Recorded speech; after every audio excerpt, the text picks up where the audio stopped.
So, couple of quick announcements. So, we're starting our coaching program. Our coaching program has been full for a couple of weeks now. We're releasing a bunch of spots on November 9th. For those of you guys who don't know what our coaching program is, so it's not medical treatment, right? So, if we think about medical treatment is like antidepressant, right? Like that's what the medications are called, antidepressants. Coaching is like sort of pro happiness or like pro moving forward in life. So it's not necessarily about fixing what's broken. It's more about getting unstuck, getting unparalyzed, working on your motivation, thinking about understanding your emotions and what holds you back, digging into problematic behaviors like clinginess or like other kinds of like self conceptions that you have that prevent you from moving forward. A good example is like, if I can't get into Harvard, I'm not going to apply to college, like that sort of thinking, right? Where we want to help you guys understand that and help you take a step forward. And so that's really what our coaching program is about. It turns out that our coaching program does actually happen to improve depression and anxiety. And it's not like a direct clinical effect. It's more through helping people build and live like more fulfilling lives. And then depression and anxiety just start to get better as you start to build confidence about yourself. So that's what our coaching program is about.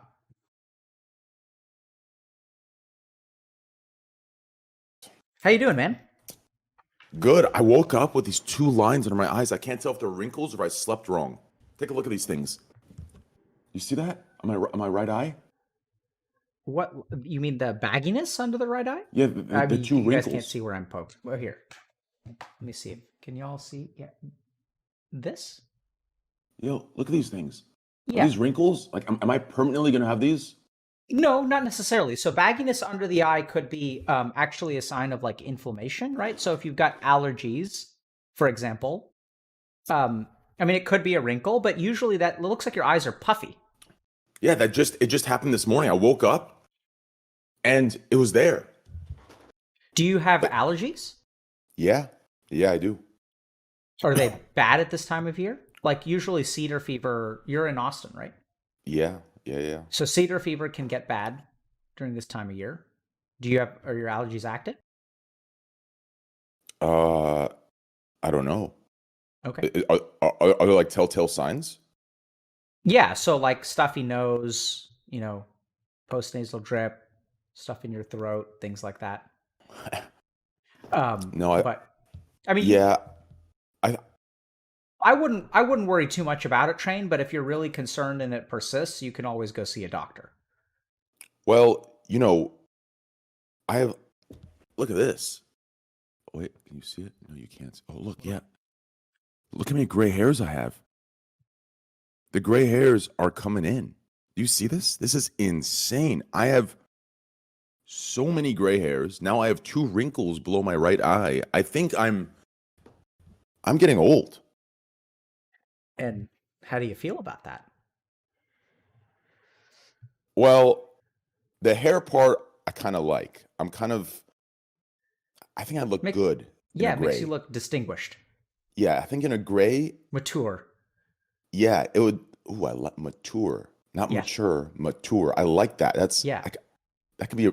Oh my God, I can make a brand of clothing, and make it more expensive, and do like, the Ape Gang merch, mature, and put an apostrophe on one of the letters. Yeah. You feel me on that? Beautiful. Yeah, I That's feel it. I mean, huge. that's, Yeah. Wow. But yeah, the yeah. gray hair, So I think I look great. people with black hair or dark hair call it mature, and once you start turning gray, it's mature. Mature. I like that. Mature couture. Yeah, That there could be you what go, it man. is. There it is. Look at the ideas flowing. The Looks like your ideas mind's come, still yeah. sharp. Yeah, maybe. I guess we'll see. I just kind of, yeah. Yeah. Damn. Hopefully, yeah. I think the eye thing's gonna go away. I think I just slept wrong. Yeah. I think I'm pretty sure I think I slept, and that's actually an imprint of like maybe my sheets wrinkles. I don't know, but maybe not. It could be No, I don't bagginess. think it's sheets wrinkles. I think it's more likely to be like some low level of inflammation or puffiness. It looks like puffiness to me more than anything else. Yeah, my dad gets that puffiness stuff, so it Yeah. could be that could be what it is. Yeah. Yeah. So, Yeah. Train, what is there something in particular you want to talk about today? I mean, I know we've had a couple of conversations. Yeah, I think this is like the in a way, I guess this may come off. No, I don't know. But Say it, bro. yeah, perfect. Yeah, I think this is like the memoirs of Yep. trainwreckstv. You know, we've Yeah. had story 1, story 2, now we're on day 3. You know, Yep. and one day it'll be day 100. You know, and you know, like all human beings, when you know, I don't know. Yeah. So So yeah, go ahead. tell me about. So tell me about. You know, where did we kind of leave off? I know we'd sort of started talking about your family a little bit, but what are we going to discuss in day 3? We could. I think we're gonna get into the. I think we're gonna get into the juicy. I think. Oh yeah. I think we were gonna start into the. I think we were gonna get deeper. I think you had asked last time at the end Mm-hmm. for me to get into the bullying of school, and then what led to drug use, and then that's something. I think that's where we left off. Great. So yeah, tell I me think. about. I think so too. I wasn't sure exactly where we were going, but I remember that we had sort of been kind of Yeah. like a little bit. We'd done an overview, and then we were going to kind of tunnel down. So can you tell me about the bullying? Well, before we go there, we have to, you know, kind of open the, you know, we, you know, if we just go into it right now, I feel like it's going to be this very cold thing. First, I got to ask you, how have you been? I've been doing well, man. I think so I like the weather. Same. You know, so I really like I took like a hour long walk last night, Oh, and it was just that's really nice. nice. I think personally, you know, it's interesting. So I think we've done a lot of good things, and yet Agreed. I find myself noticing a lot of problems in what we do. So, and I mean, I think this is good. It's all progress, but I feel pretty excited actually because I'm finally getting to do some of the things that I've really wanted to do. Yeah. And what I mean by that is when you know when we started streaming on Twitch. So I started working with rando gamers, and then really enjoyed that, and then started to notice themes. Right. So okay, these guys are like they all think they're lazy, but they're actually not lazy. So that's like a good example of one. Everyone thinks they lack motivation, but they don't lack motivation. It's just plugged up, and it can't shine through. And so Yeah. I, some I think, I think a lot can actually apply to that. I think there's a lot of things that the general public kind of diagnoses streamers with, not realizing that it's not actually the case. It's not like a result of who they are. It's more of a result of the streaming, and if you mix the streaming in with any individual, it'll happen to anybody, even the most, right? Like, so a good example of that would be, I think for some reason everybody is a sociopathic narcissist on Twitch. And I can maybe see to some certain degree, maybe like, but I don't think that's the case. But for some reason, like the general viewer base likes to assert that like diagnosis onto like every streamer. Does that make any sense? And I've yeah. never, I mean, I understand it because I can see which ones might be, but the Why do you majority think? that they diagnose, I don't think are at all. Does that Why make do you sense? think? Yeah. Why do you think they think that? Oh, they say it. I know, but why do you think they say that? Why do you think they think that? What do they see that causes them, or what drives them to come to that conclusion? I think they see so I think they see like a generalized symptom, but they don't realize that it's kind of like, if you get let's say you get a sinus infection, right? And you're getting like a tightening in your chest, congestion, right? And you decide to go to WebMD and you type in chest tightness and congestion, and then 3 results. One says sinus infection, and then 2 results say cancer, and then the other one says whatever the fuck, right? Like, for some reason people want to believe Second the more kind of cancer. extreme ones. Yeah, something like that, right? So I think it's just like they see like a generalized symptom, and they just automatically attribute it to What's the that. symptom that they see? I think it's a good it's a Uh, really I think it's frankly sophisticated. approach. I think oftentimes we confuse a symptom with a diagnosis. Um, Yeah. and so I'm with you that I don't think that the majority of streamers are sociopathic narcissists. Oh, But not at all. I can Yeah. I can see how, by virtue of being a public figure, you exhibit some of the signs that narcissists would exhibit, right? Yes. Like there would be some 100%. symptoms about, things like, I mean, self-promotion and like building a brand is like actually part of your job, which can appear a lot like narcissism, for example. Yes. But what do you think it is that they see that makes them think that it's like narcissism? Like what's the symptom what's the symptom that makes them assign that diagnosis? I think the main symptom that people confuse for narcissism mainly is confidence. I think there is a huge lack of confidence amongst the general like viewer that watches Twitch. And I think as a gamer that they've set some sort of thing that every gamer needs to be. And if any gamer passes that threshold of confidence, then they have to be a narcissistic sociopath. But I think they fail to like realize that what you see, the confidence that you may see when they're in their environment of streaming or gaming, you can't assume that that's their everyday state or every second state, right? Like, does that make any sense? Yeah, can I think? I think for a people second? failed. Oh yeah, go ahead. Yeah, no, go for it. Finish your thought. I think people fail to consider like what happens off stream, right? Like in that confidence, in order to have true confidence, in my opinion, you have to have a level of awareness of your own insecurities. You have to understand that they're going to be there always, and that they're there, and everyone has them. And I think that that's a big portion, or that's a big part of the formula to get to a level of confidence. It's accepting your insecurities and knowing that they're there and kind of just making peace with them. But I think a lot of people that are more like inexperienced, they think confidence is not having any insecurities, which is just wrong, in my opinion. So does that make any sense? Yeah, sort of. I think I find myself kind of being curious about your personal experience as opposed to abstractions. So when you say like they don't see what happens off stream, right? So let me just lay out what I understand. Okay. From what you're saying. So you're saying that a lot of times people judge streamers for being sociopathic narcissists. Fair enough.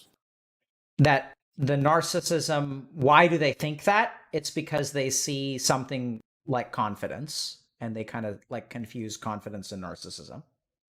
And that streamers don't, I mean, the audience doesn't really account for what happens off stream in the streamer's life, which I completely understand. But what I'm curious about is like what happens off stream that as it relates to this bucket of like narcissism and confidence.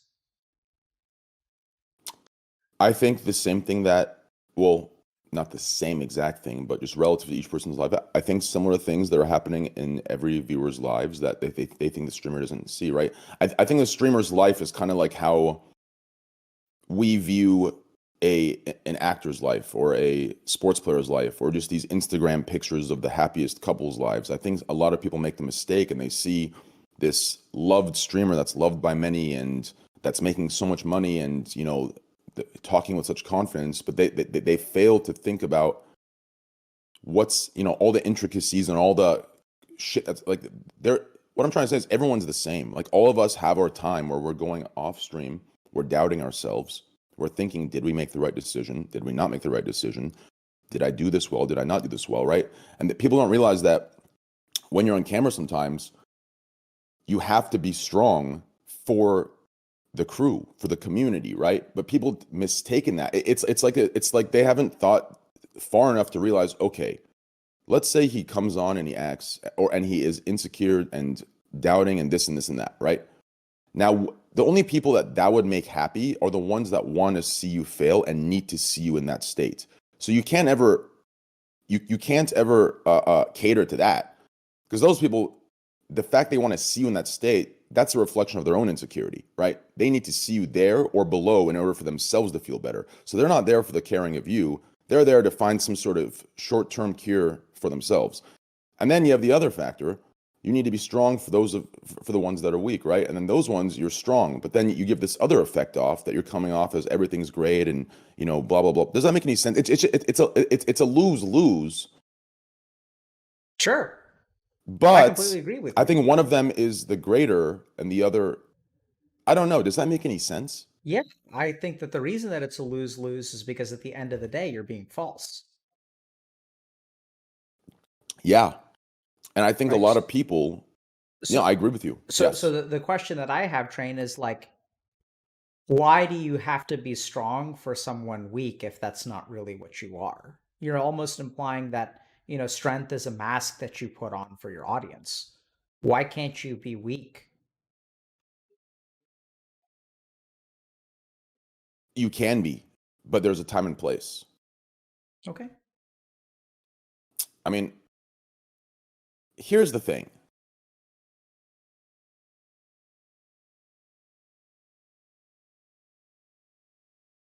Here's the thing, okay? Hear me out here. Okay, so the way I go about it is a little different, I think. I just kind of wear my I kind of just wear my emotions on my sleeve in a way, kind of. I'm a little closed off, but I don't know actually. But I definitely show for me, I was talking about what I see generally. For me, for my stream, I think you know, when I'm feeling sad or down or whatever, I think I'm pretty open with my chat and they know when I'm, in that mood. When I'm feeling good, I feel good, right?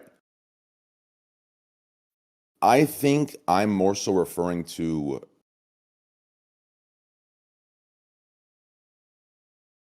this is why I say on my stream, don't put me on a pedestal. I'm just like you, right? I try to give that off as much as I can. I think the main reason, I think what I'm trying to say is the main reason I think that those things that we're talking about come across and everyone labels every streamer as that, because they fail to realize that we're just like them. We make the same mistakes.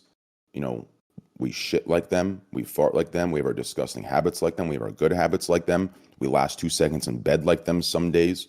We last long some days. Some days we have no sex at all. Some days we do have sex. Some days we're just as lonely, right? I think people attribute wrong things to people just because they have fame or money, right? Obviously not to the level of actors and stuff, but this is more like a C level, C class, whatever the fuck. But does that make any sense? Yeah. What I'm trying to say is, go ahead. What is it like to be? What I'm hearing you basically say is that they don't judge you fairly, right? Oh, well, for me, it's content. I just, What do you mean content? I have a couple of roast sessions. Well, what? Yeah. I didn't quite follow you there, but let me try to reiterate. Yeah, go ahead. So what I'm hearing you say is that you guys get judged as streamers for being sociopathic narcissists, and the problem is that people don't see the rest of you, right? And that you guys are just like everyone else, but you get judged in a different way. That you shit, you finish in bed fast some days, slow some days, you're lonely some days, you're not lonely other days. Completely get it, right? And you say, don't put us on a pedestal.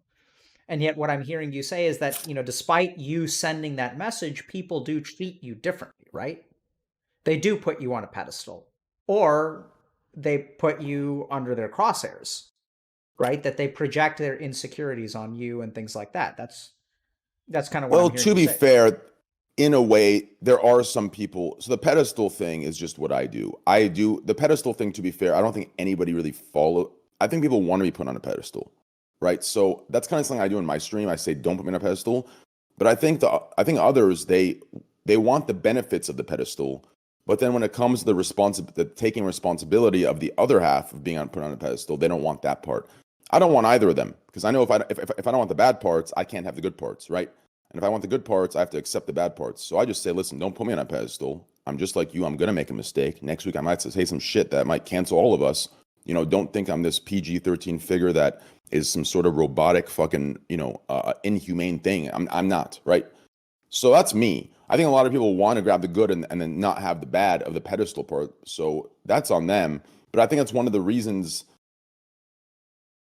I think that needs, so it's not just a viewer thing. It's a both thing. Streamers kind of take Encourage that. it. They encourage it, yeah, and they don't push back. Does that make sense? They don't realize that if you don't want to take responsibility for the bad parts of being put on a pedestal, you can't encourage it and take the good parts. And then as soon as the bad happens, you kind of step away and say, "Oh, this isn't fair." So I think it's something that both viewers and streamers need to come together and they need to communicate and be more open about, in order for the viewers to not just see them as like a computer screen or some rich famous guy that's playing games. They would just see him as themselves, right? So Train, I noticed that, if I just pay attention to the the subject of a lot of the sentences that you use, you're talking about streamers, but then you actually say that you don't fall into that bucket in a lot of ways. I'm hearing that. Like, so for example, you say a lot of people do want to be on a pedestal. I don't want to be on a pedestal. I Yeah, like a lot of people want the good and don't want the bad, whereas I recognize you can't have the good without the bad. So yeah, I don't I would want say any so. of it. And so what I'm curious about is, I mean, we can talk kind of hypothetically about streamers, but frankly, I don't know what to make of that, right? So what I tend to get curious about is like, what's in the mind of the person who thinks that all streamers are sociopathic narcissists? What Shit. what's in the mind of the streamer who is on the receiving end of other people thinking that they're a sociopathic narcissist? And so what I'm really curious about is like, what's in your mind? And we can talk generally about streamers, but I don't know how much we can learn, or I mean, I think we can learn a lot, but I think you can offer a richness of information if we're talking about you that we can't get if we're hypothesizing about other people. True. Okay, so I was just using this as like a warm-up Sure. conversation to get my brain fluids flowing. But yeah, I'll answer that, and then we'll go into the actual juicy part of round 3 of the Dr. K trainwreckstv talk. So to answer your question, um, what's going on in the minds of the viewer that's asserting or that's making that diagnosis or whatever it's called? I guess I don't know, but I would, if I made a guess, I would say it's, so from the viewer side, I would say it's some sort of insecurity of their own, where instead of just viewing the person as they are and enjoying them as they are and realizing that they're not going to like every single person. If they don't like them, they should just move along and see a new person. I think they need to. I think that they need that diagnosis to be true. Like that's their way of shaping the streamer they're watching. Like they don't want to leave because they like them, but there's something of that person that makes them feel away. And the only way they can make that feeling go away or justify that feeling and stay there is to assert those diagnoses onto them in order for them to be able to rationalize why they're perceiving the behavior that they're like attributing or whatever the word is. Mm-hmm. They're using it as a rationalization to stay and watch by minimizing them and putting themselves greater. Does that make any sense? Yeah, That's what I would guess, it possibly, as the I viewer. completely agree. I mean, I think so. There's something really interesting if you look at Eastern theories of the mind. One of the things that they say is that the ego is a protective mechanism, and the Yeah, ego helps you when you're feeling sad or vulnerable or emotionally hurt yeah, by pumping yourself up or putting other people down, yes, right? So yes. I can feel That's better yeah, about myself if I put other people down. And this is one of the really interesting things as I've been exploring why people are so toxic towards celebrities and streamers. I think one of the interesting things that I realized is that if you put an ant down, your ego doesn't get a whole lot. If you put a peer down, your ego gets more. If you take someone who's above you down a notch, then your ego gets a lot. And if you topple someone who's at the top of a pedestal, well, then you get to feel really good about yourself. yeah. And so it's really interesting. And just as a side note, Train, I'm gonna troll you here a little bit. Let me know if this is offensive. But Nothing's offensive. if you're wondering, maybe why people think you come across as narcissistic, what I'm hearing from you say is I know what it is. Oh, what is it? Though. Well, I'll be honest with you. I mean, just look at me right now. My legs are crossed. I mean, look at me. Like, I'm sitting here as if, I mean, I see it myself. I feel like I'm almost offending myself by looking at myself. Like, I just look like, I don't know. I look aggressive. I look aggressively confident, as if I figured life out and I know what I'm talking about. I don't mean to come off that way. I think I know nothing.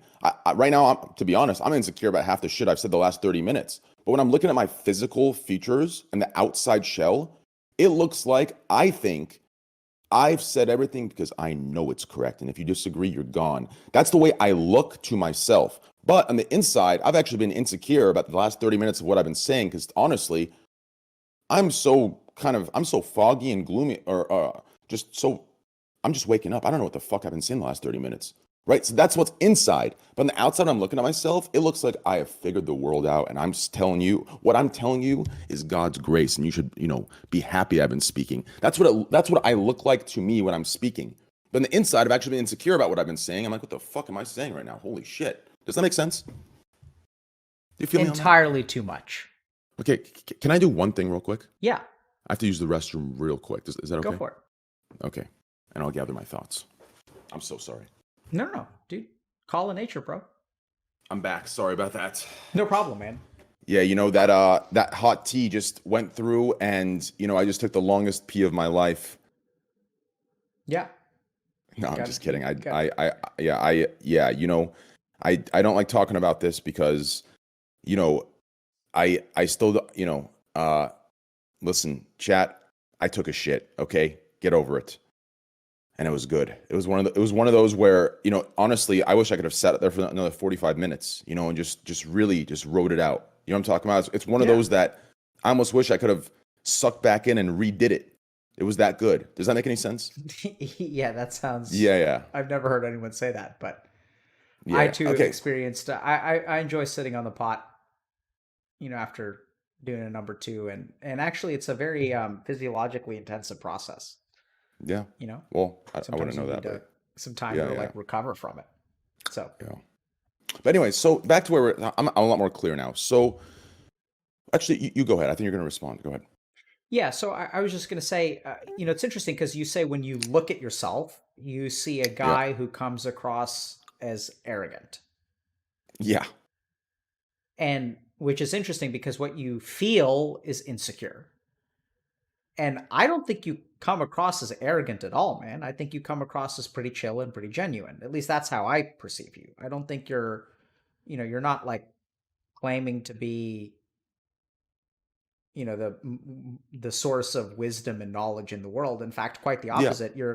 You're owning that you're just one guy and you're like everyone else, and everything else you're kind of sitting back, you're relaxed, you're kind of chilling. And I think the interesting thing is that I don't think it's a coincidence that your feeling of insecurity coexists with your judgmental perception of yourself. Right? So if we think about it. Oh, go ahead. So you perceive yourself as someone who's falsely confident or overly confident, or look at this guy who looks like he knows what he's talking about. Yes. And when you say it's interesting because if you really tunnel down into that language, looks like he knows what he's talking about. Yep. And that looks like actually is rooted in your own insecurity train. Well, if I may expand on what I meant by that. So you are, wise, you have experience, and you're a little older than the average viewer of Twitch, right? So when I tell you that I look at myself and that's what I see, it's not because it's what I feel about myself. It's because that's what I've been told that I look like ever since middle school. And that's one of the that's actually probably the main I honestly believe, and this is a fact. This isn't some victim card thing that I know they love to say victim card. This is a fact. And anyone who doesn't admit this by this point on Twitch based on everything that's gone on is just in denial. I'm vilified no matter what I do. So it's that vilification that's where it stems from, right?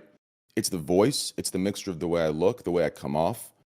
So when I say I look this way, it's not that I truly believe I look that way. To me, the way I look is completely normal and average like anybody else. Now, I understand I have some protruding features. I mean, there's this one time that stuck with me since now. I went to a doctor, and the doctor tried convincing my parents to go to undergo a surgery to shave down my protruding bones in my face to have a more well-liked appearing face, like a more trusting face rather than like a warrior bones protruding. So a doctor tried telling my mom to do that, and my mom, my mom said no, and I'm happy she said no because fuck that, right? You're beautiful, Shane. And thank you. And people have told me to get, no surgeries. I said, hell no. I love my nose. Like I love myself. I have a love for myself. And it doesn't go into this like narcissistic thing. Like I appreciate, the way I look.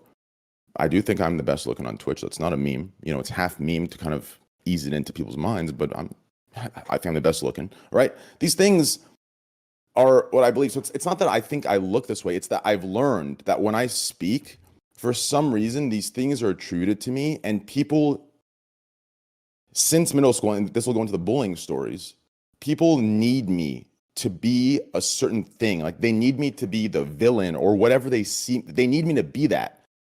Otherwise, I can't be accepted in their mind. Like, I don't know if it's out of a fear that's like instilled in them where I need to be ripped down and teared down. And so it's just been continuous that, right? And I'll give you examples of that here later on when we go into the bullying stuff. But so that's what I mean when I say I've slowly understood where they're coming from, because when I look at myself, when I try to put myself into someone that doesn't know me, I mean, this part isn't an insecurity part. I think it's just true, right? If I were to see, let's say, a chance on the side, a soda popping on the street, right?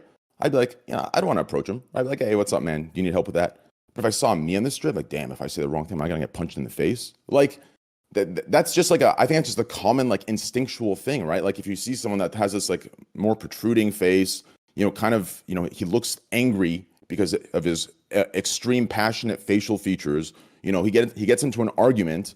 He can't just talk normal tone. He has to start yelling, but I'm not actually yelling. I'm just excited. But since I have a deep voice, it's coming across like I'm doing a battle cry, right? So there's these things that I, for the longest time, didn't realize, but these things are what people kind of see. And since they don't know me, that's kind of their first impression that they assert. Does that make any sense? That's just kind of what I gathered. I'm not saying they're right to do it, because I don't think they are, but it's just what I've accepted to just be the baseline minimum. What's it like to be vilified no matter what you do? Well, it's kind of funny because it's been this way since the beginning. Now, am I saying that I'm a perfect human being and I don't deserve to be criticized or held accountable for things? No. I definitely think I should be held accountable for a lot of things. I think I've made a lot of mistakes. I think that I will continue to make mistakes.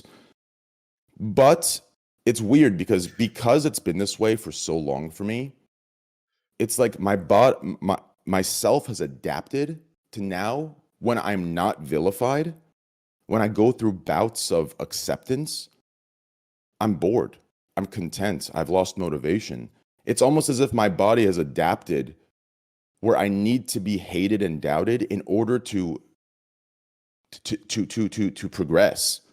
And I'll give you an example of that. Earlier this year, there was the Australian wildfires, and we did a charity for them. And I think for the first time in a long time, it was like 2 days where it was just pure peace. Everyone's like, oh, Train, good thing he did. Ignore everything else. Good thing, great thing, good job, Train. And there was nothing, like, it was like I should have, I was happy. I was happy that I was being accepted finally or whatever. But I was like, damn, what now? And I didn't do it for that reason. I did it because a lot of my community is from Australia. So I knew that the fires were, impacting their lives. And I knew that it was, fucking their shit up, and they would talk about it in my chat. So I thought, we kind of do it for the core community and for the people. But that little 2 days of just acceptance, I was like, damn, what now? It's like my body couldn't or my mind couldn't. It's like I gained this adaptive trait over the last like 15 years where I needed to be doubted, hated, and vilified in order to progress and prove people wrong. Does that make any sense? Makes a lot of sense. So why do you think that's an adaptation?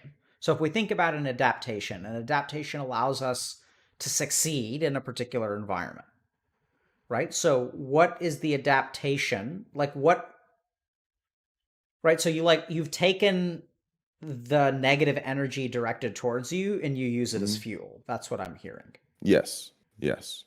Right? Yeah. Can I think for a second? Please do. Yeah.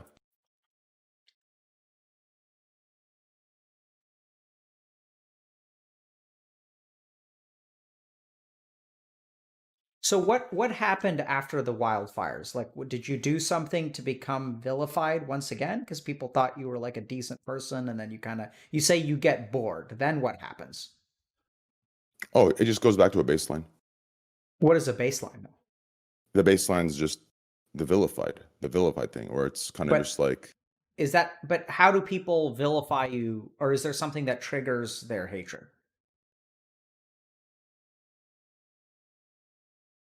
I think that um I definitely say some stupid shit. I'll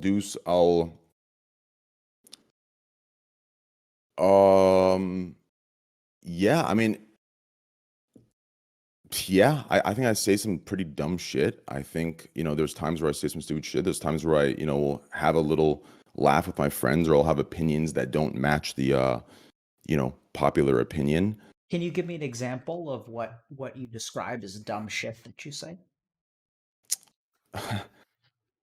I think since there was so many people watching, I think there's a disconnect between with context, right?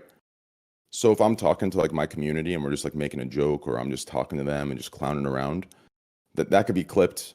And obviously, unless you're there in that moment and you can pick up the last 2 hours of context, you're going to see that as, what the fuck is this guy saying? Like, this is some stupid shit. How could you say that, right? So I think that leads to a lot of things. And I think the main part is, so I think that it's just, there's no benefit to the doubt given, right? So I think, for example, right, let's say a buddy of mine, Chance, he says some soda pop and he says some dumb shit. It kind of goes, nah, it's just Chance. He doesn't mean shit, right? But if I say some dumb shit that's out of context, there's no digging and looking at the context. There's no seeing what was it about. It's like they need to believe that it is the worst possible thing that I could mean. Does that make sense? And I think that comes from the base level. Why do they believe that about you? Why do they give Chance the benefit of the doubt, but they don't give you the benefit of the doubt? Well, I genuinely think it's that halo effect thing, right? What is that halo effect? What does that mean? I don't know that term. Oh, it's like, I think this is tough to say because no one's gonna ever. I think it comes down from the way that you come across, right? I think a buddy of mine, Poke, him and I did this test one stream where we talked beforehand, and there was this like graph we both saw, and we didn't tell the stream. And there's this graph of like a face that's like more trusting, that people can be okay with them being successful or better, or having the better car or better house or better girlfriend. They're okay. They're like, please do. We'll even support you more if you have it. And then there's a face where if you even have one thing better, you have to be torn down to the ground. And me and Poke saw this graph and we realized like we're sitting at the exact opposites of like he's on this face, I'm on this face. And we kind of laughed at it. And then we like did this like little test. And the reaction was perfect. It was exactly what we thought and what the like graph would say it would be, right? Whereas like one face looks more like it just needs to be torn down, it needs to be like devoured, and the other face, every benefit of the doubt given, every credibility given, even more credibility given than even deserved, right? So it's kind of like those two polarizing spectrums of the way you come across. Does that make sense? Yeah. So Train, I'm a little bit. So I'm at a fork in the road. Yeah, go ahead. So I have a, a couple of random thoughts that are sort of starting to come together in a hypothesis. Perfect. Please, please. Let me finish. And then the other thing, though, is that I'm wondering whether it's better to hold on to the hypothesis for now and talk to you a little bit about bullying, because I think that'll probably flesh the hypothesis out. Okay. Or I can kind of, you know, jump to a conclusion. It's not really a conclusion because it's not really well formed. It's just like data points that I think it's kind of like a constellation, right? Like Yeah. I see these couple data points and someone's like, that's an archer. And it's like, it's just a random scattering of points. Right. So the archer is what I'm making out of these data points. And that's really unfair. And I really am. So with some people, I would just jump out and I would say, hey, here's like maybe what's going on. Yeah. But let's just think about what you're telling us. What you're telling us is that people don't give you the benefit of the doubt. What you're telling us is that someone looks at one constellation of stars, and if it's soda poppin', they say that's a birthday cake. And if it's you, that's a tombstone. Right? Like, and so Yeah. it's interesting I would because say that's accurate. yeah, so now I have to be really careful because I would normally consider sharing this with you, but if we really think about what you're telling us is that like people don't give you the benefit of the doubt. So there's a part of me that wants to kind of pull back and say, let me really make sure, let me give you the benefit of the doubt. Let me ask you a few more questions. Let's get into it. And then maybe I can share this with you at the end. But I really leave it up to you because, you know, it's what you want to do. Why don't we start with the juicy stuff where we left off at round 2? We'll get into round 3 because I don't Sure. think to be honest, I don't feel like I explained everything I explained to you right now as a perfect representation of what I believe. I think some of it was just kind of filler because I couldn't think of the right stuff. So I don't feel too confident in an analysis like of me. So let's start with the round 3, the round 3 of our talk based on where we left off. And then it goes into exactly what we're just talking about. But I think if I can explain to you through my experience and through actual example, you can actually get a better understanding of what I'm saying. Because I think the way I'm describing it is just so, it's just so all over the place that at this point, I'm not even recognizing what I'm describing to you as being myself anymore. So yeah, let's start with the round 2, the round 3 stuff. We'll start, and at the end, you can give me. I'd love to hear actual examples. Cool. Yeah. Okay, so we can let's start end of elementary school. Okay. So end of elementary school. So 5th grade to 6th grade. From 5th grade, you're in a different school. 6th grade is middle school. So you switch schools entirely and you get into a whole different bracket. Just explain this because some people have, you know, things that are mixed from K1 to 12th grade. So elementary school, I remember I was, you know, I was still a kid. When I say kid, I'm talking zero awareness of hygiene for myself. I need my parents to still tell me, you know, zero awareness of style, zero awareness of what's in music-wise, blah, blah, blah. 5th grade going to 6th grade. I'm still wearing my short shorts. I still have I still remember the shirt I had on first day of school. It was this little fish shirt that had a hole in it because the teacher's hamster in 5th grade that I held in my hand actually nibbled through my shirt. I wore that shirt to school as a fish, short shorts, glasses, you know, probably bad breath because I didn't brush my teeth that morning, a couple pimples. And I remember going to school, everyone kind of, I don't know what the word is, assimilated, or they kind of just went into the style, you know, everyone knew how to dress, the basketball shorts below your knees, short socks instead of long white socks, you know, actual lace shoes instead of Velcroed ones. Everyone kind of knew. And I went into school with one best friend. And that best friend's name was Tyler. That was my name. And I remember the first day of school, everyone kind of looked at me, laughed, you know, and I had one best friend that I trusted. He was my best friend from childhood all the way up to 6th grade. And there was this other kid that was like a baseball prospect. He was looking to be like on the baseball team, first year. Everyone was talking about him in the leagues. His name was Ryan. Now, I remember 6th grade, my first lunch. I got my lunch, and everyone's everyone knew each other. I don't know how they could know each other. I don't know if there was some event outside of school that they all knew each other beforehand. But anyways, I found Tyler. and Tyler's sitting with Ryan and other people. And at that point, I'm, already feeling insecure. I'm feeling terrible. I'm feeling unwelcome. And I'm thinking I have one good friend. So I go up to him and I'm ready to sit with him. And he looks at me and he's like, "You can't sit with me." And I kind of just I was kind of in shock. And he said a couple other mean things, and then all the friends laughed. And then from that day on, for the rest of 6th grade, I ate my bathroom alone in the bathroom. Like, I ate my food alone in the bathroom alone. And that kind of started that was like the start to everything. That was the start. I would even say to my brand on stream, the squad W, the double standard. And I'll get to that a little later. So anyways, I go through 6th grade like that, eat my food in the bathroom. And, that came with its own thing. I would be eating. Usually I'd be crying in there, and I'd have that little, that deep pain in my chest kind of feeling. And I'd end up just not eating because I'd be full after that. But that was for that entire year. 7th grade came along. And in 7th grade, there was this girl that was in 6th grade that was seen by the entire school as the hottest girl in the school.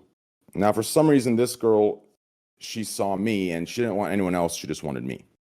But I was just I was still so mature. I was so hated. I was even more insecure. And keep in mind, this is going to be really hard to believe, but in middle school, I had this deep a voice. This voice you're hearing, I had this voice. And I remember, and I know I'm not misremembering, because I remember specific teachers to this day that still commented on my voice's deepness at that age. So anyways, so this girl kind of saw me, looked at me, and she liked me. I didn't know how, but she did. And, I never made anything of it. I kind of just stayed friends. And then, I believe, I want to say, she was into you? So I rode the same bus as her best friend, and her best friend would always kind of tell me and talk to me. And I'll get into that. I can bring this back up. Yeah, but her best friend kind of related to me, right? But at that point, I was so nervous and insecure and shy that it was as if she was talking to a wall. I didn't really absorb it, or I thought it was just some sort of plot against me at that point with how much I got fucked with. So anyways, 7th grade comes along. I forgot when 9/11 happened to this time, but did 9/11 happen in 6th grade or 5th grade? 2001. Anyways, 7th grade comes along, and I'm Persian, I'm Iranian. So the 9/11 thing in that, yeah, in Arizona, right? It didn't matter if you were, Iranians completely separate from everything else. It's different language, different ethnicity, different everything, but they didn't care, right? Iran sounds like Iraq. That's just what it was for them in that school. So I remember there was this kid, Shane. He was kind of the redneck kind of the school, and he was proud of it. He would say that stuff. And I remember he made comments that my parents blew up the building, they were in the plane, blah, blah, blah. Or my parents' brothers were in the plane and my parents are responsible. And this other guy named Chris set up the fight between me and that kid. And that kid was the cool kid of the school. He was in the cool kid group. He was the wrestler. And I was, the soccer player and the loser. And Chris set up the fight. And long story short, we met up in the bathroom and I ended up breaking his nose. And in that moment, that 3 minutes, that one punch that broke his nose, everything changed. Suddenly, because of one punch that isn't reflective of my character, isn't reflective of who I am, it has nothing to do with who I want to be, what I think I am, my emotions, what I want to see in the world. There's no depth to it, nothing. But because of a simple punch, suddenly the entire population of girls wanted me. Suddenly, all the guys wanted me to sit at their table and be friends with them. And at that time, I couldn't understand how I could sit there and go through what I went through relative to my life for those 1.5 years. And then a single punch to one person's face that's clearly in the wrong, as being racist, is all that it takes for me to be loved by all, accepted by all, right? It made no sense to me. And, that this will lead on to my brand and Squad W and everything else. So anyways, that happens. I end up, I get carried away a little bit into it all. But I don't forget the girl that liked me before it all. And I kind of just stuck with her. 8th grade comes along. I'm sorry, can you say that last part again? What about the girl? I stuck with, so I ended up choosing the girl that was with me before all of the bullshit, right? So she liked me before the punch, and now that I punch someone, all of them want me. They want me to sit with them and hang out with them and go to their little kickbacks and parties. And this is the girl that was super hot, or no? Yes, it was the girl that liked me before the punch. It was the super hot one. So were you dating her? We weren't dating. We were still doing our little, thing. Yeah, you know? yeah. I would. Yeah, well, I did lose my virginity at 13, which was middle school. So it's not this thing where it's middle school. We were just talking, nothing was happening. Like people were definitely doing stuff. At least in my time and day and age, people were doing stuff that I guess is weird to talk about now for some reason. But we were hooking up and stuff. But we were just kind of like going slow. It was something you'd see out of like some like Teen Wolf, some MTV movie, Anyways, 8th grade comes along. And I'm still kind of riding out the punch. I'm still kind of the cool kid now. But, I'm still friends with all my friends. And at the end of 8th grade, I'm still, I live that life. I have that year and a half of perspective that I've gained from being the cool kid, from, anything How I did you say. feel about yourself then?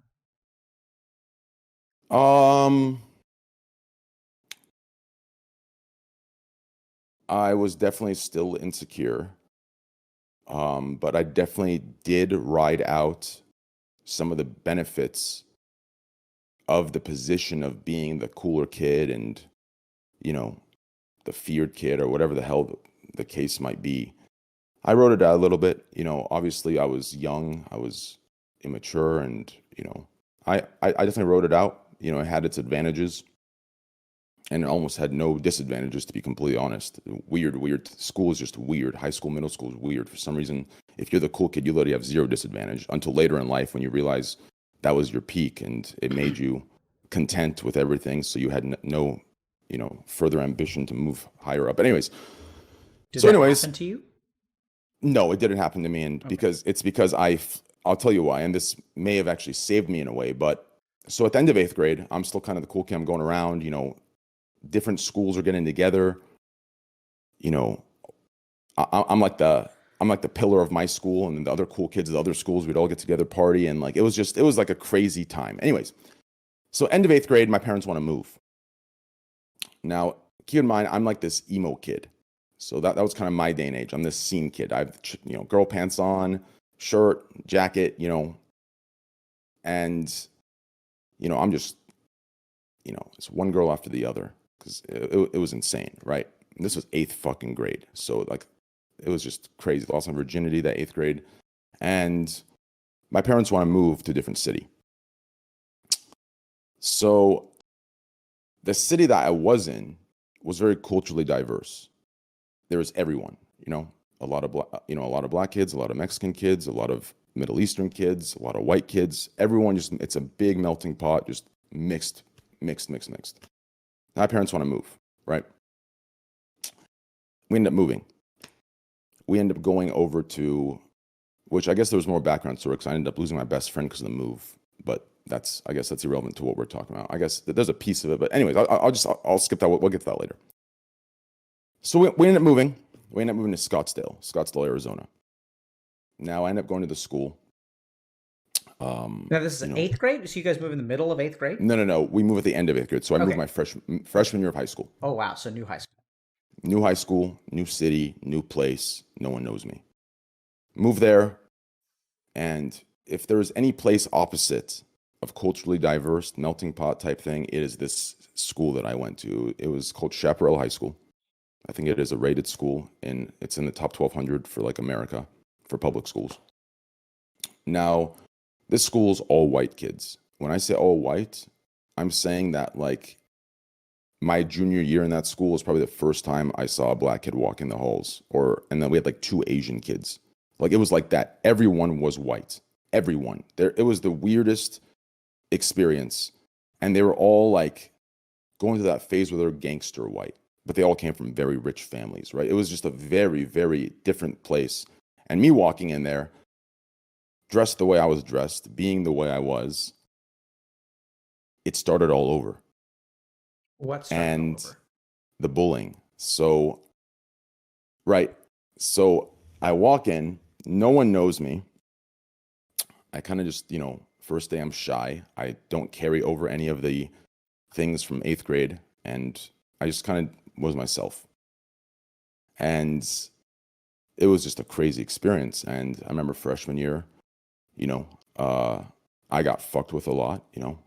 For me, it was more so it was the vocal, it was the emotional bullying that I was What would they kind say? of cursed with. So I would get made fun of for my big head. People would call me Domer, which now it's been made into a meme and it's a better thing. But they'd call me Domer. They'd call me T-Rex because of my protruding bones in my face. They'd say I look like a dinosaur. All the things that you hear today in Twitch chat, they said then. Now it's kind of different, so I'm okay with it now. Now I've kind of owned it.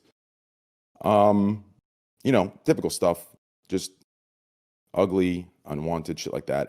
And in those days, you have to understand, in those days, there was no acknowledgement for emotional abuse. There was none.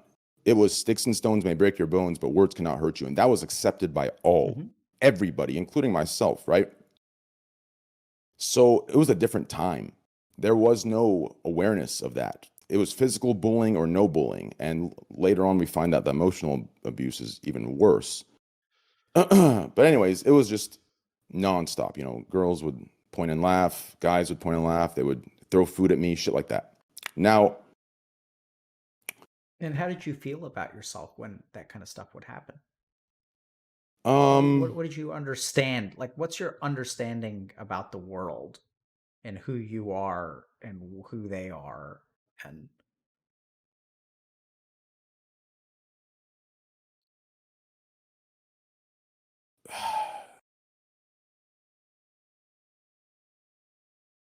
I was an idiot. The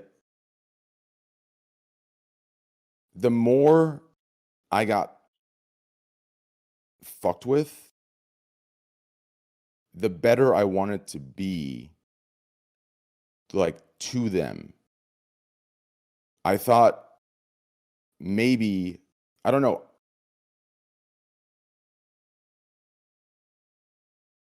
you wanted them to like you. I wanted them to like me, but I also, I have this weird thing in me, and this is how I am to this day, where, right now you could punch me in the face and we can get into a fist fight. And right when that fist fight ends, it's like the slate is cleaned. Like I will go and buy you a burrito. We'll have a nice lunch together. Right. So after like a bout of emotional abuse or bullying, I would do nice things for them. And it confused them. But I didn't see it as anything bad. I saw it as, I just kind of accepted that that's just the way I came off. That maybe like that's what I needed to go through in order to be seen as like I don't know. Does that make any sense? I'm not really sure how to explain. I thought I needed to go through that. That was my, I thought maybe I needed to, I don't know. Does that make any sense? Yeah, it almost sounds to me like you felt on some level you deserved it. It needed to happen, right? Yeah. I use deserve in a loaded way. I know. I didn't take that in that. Yeah, don't worry. I'm not. I guess I didn't so it's crazy because right now, everything in my life right now to this day, my brand, everything I preach, it stems from those days. Absolutely. I didn't understand how I didn't get how like the nice things that you know are nice things, nice, you know, the actions, the good things that you do for people. I didn't get how those didn't matter. It's like people, they talk about them like they matter. They talk about how they want them, how they wish the world was like this.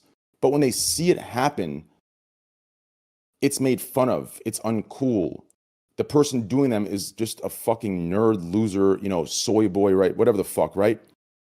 But it's the talk of wanting it that people value more than the actual getting it, right?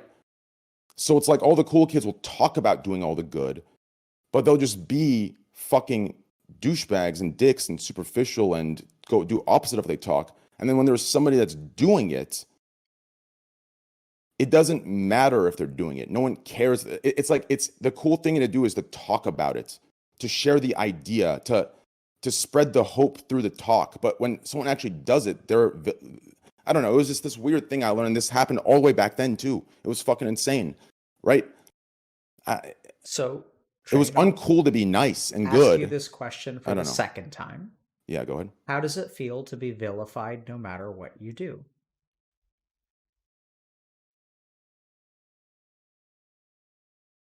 Right? Because that's what you're telling me. You're telling me that, like, you know, everyone talks about being nice like something to aspire to. In our talk, we place value to it. And what I'm imagining is there's like a kid in 10th grade, man in 10th grade, who gets made fun of because of the way your face looks. And then, like, what I'm hearing from you overwhelmingly is that, like, you sort of didn't deserve what they did. And you could have been an asshole and they would have made fun of you. You could have said nothing and they would have made fun of you. Well, I said nothing, yeah. And then you tried to be nice. Like, you tried to be a good person. You tried to be what people aspire to. Right? You tried to become a good person and to be respected, and then they laughed at you and made fun of you anyway. Well, they hated you no matter what. If I can get to the end, and then I'll answer that, because the end is so important to everything, right? Okay. And I've only had, I think, when I get to the end and tell you what I'm going to tell you, I've only had maybe 3 or 4 other people in my life be able to admit what this individual admitted. And recently, actually, Hafu is one of the people that could just be confident enough, or I don't know what the wording is, but to admit it. And that's why I respect the hell out of her. And I really like Hafu. But so long story short, you know, just another 4 years of just, you know, even on my soccer team, right? I made varsity freshman year. And even there, man, you know, I got in the soccer team, they actually physically bullied me, right? Like coach wouldn't look. It was something you see out of a movie, you know. They would trip me. They would just fucking push me down, kick me on the ground. And the coach would look back around and he would think that I'm the one horsing around. So I would get the laps. It was some just fucked up shit. But that was just, I just took that as what it was. Not to mention I ended up taking one of the senior player spots because I ended up being the first leading goal scorer in freshman year. So that was more of, I just saw that as, you know, the insecure kind of, like I said, the talk over the action thing. But anyways, I'm going to skip past everything, okay? There's a lot of detail in there, but I think you get a good gist. I don't need to make this a pity party. So, senior year. Why not? Because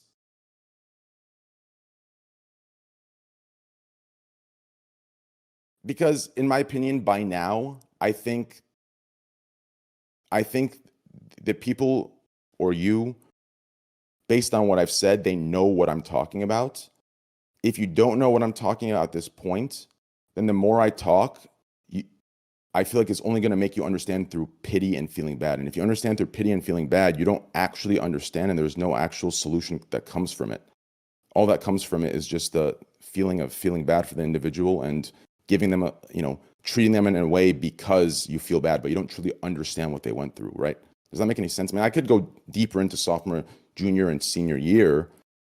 I could definitely, the parties, the not being invited, the kind of being kicked out in front of everybody because, I was never welcome in the first place, or I'm a loser, like things like that. Like I mean, there's a lot of like rejection and just.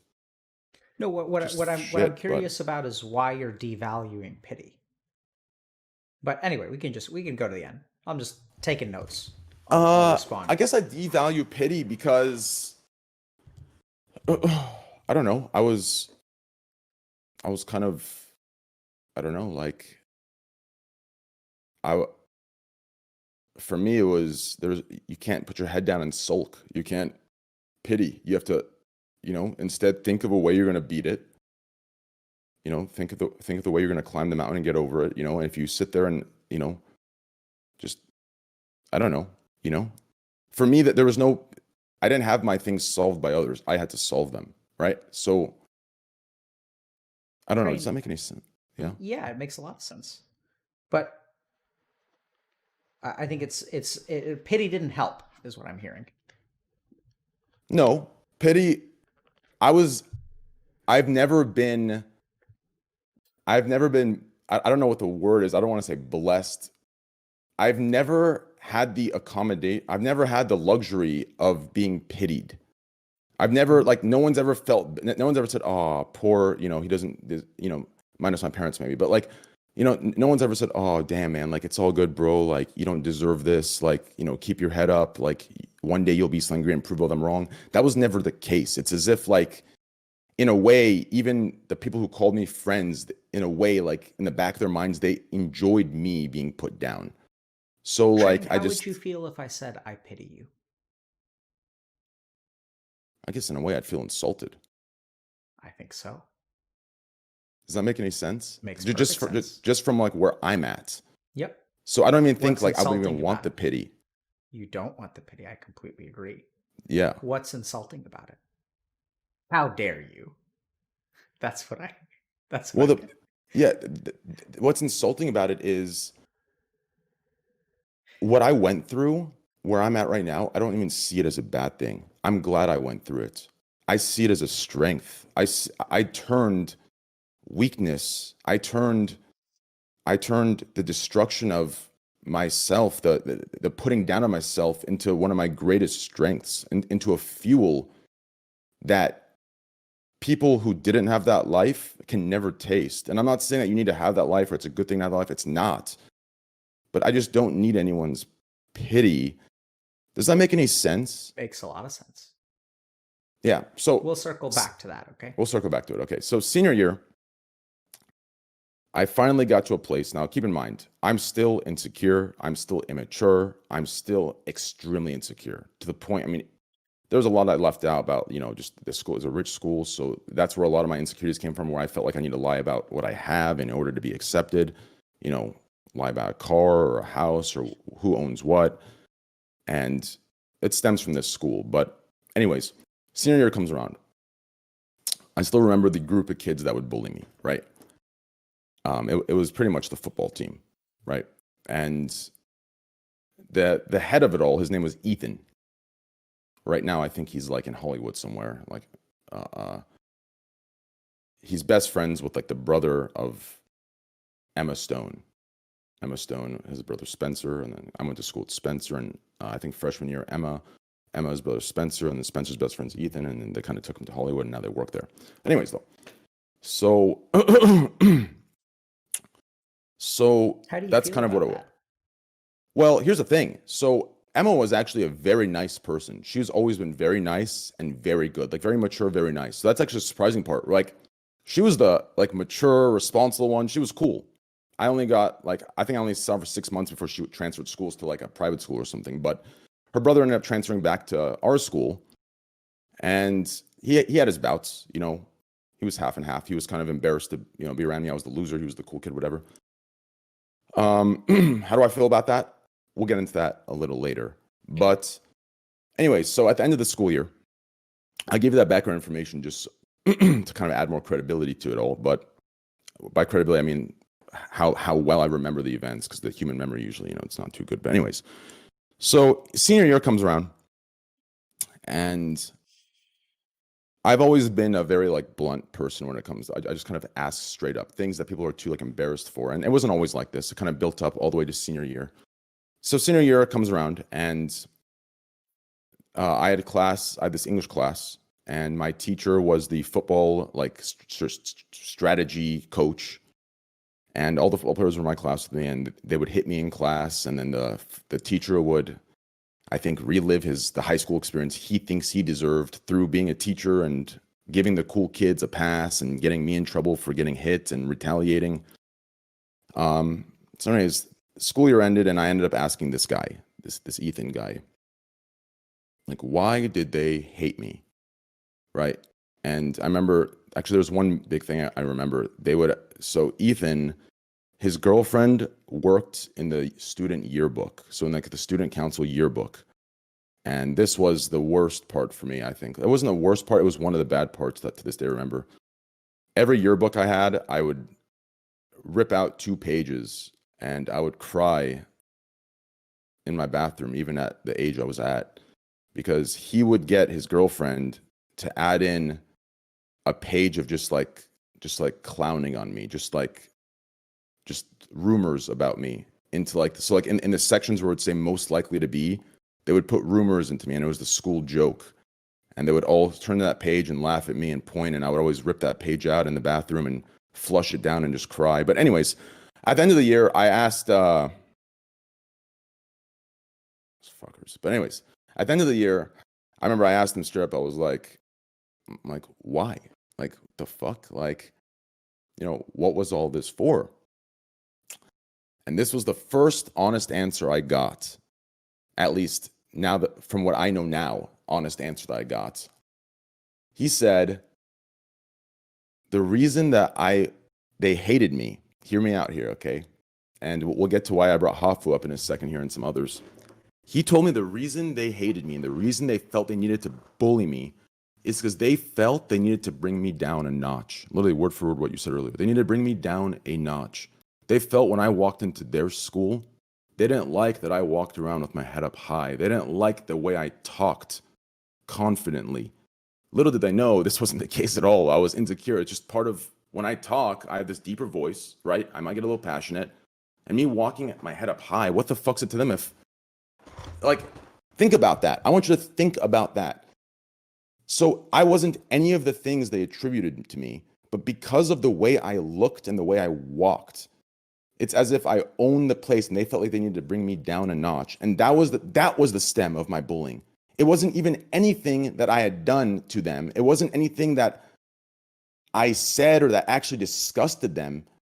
It was the mere fact that I threatened their egos because of walking with my head up high.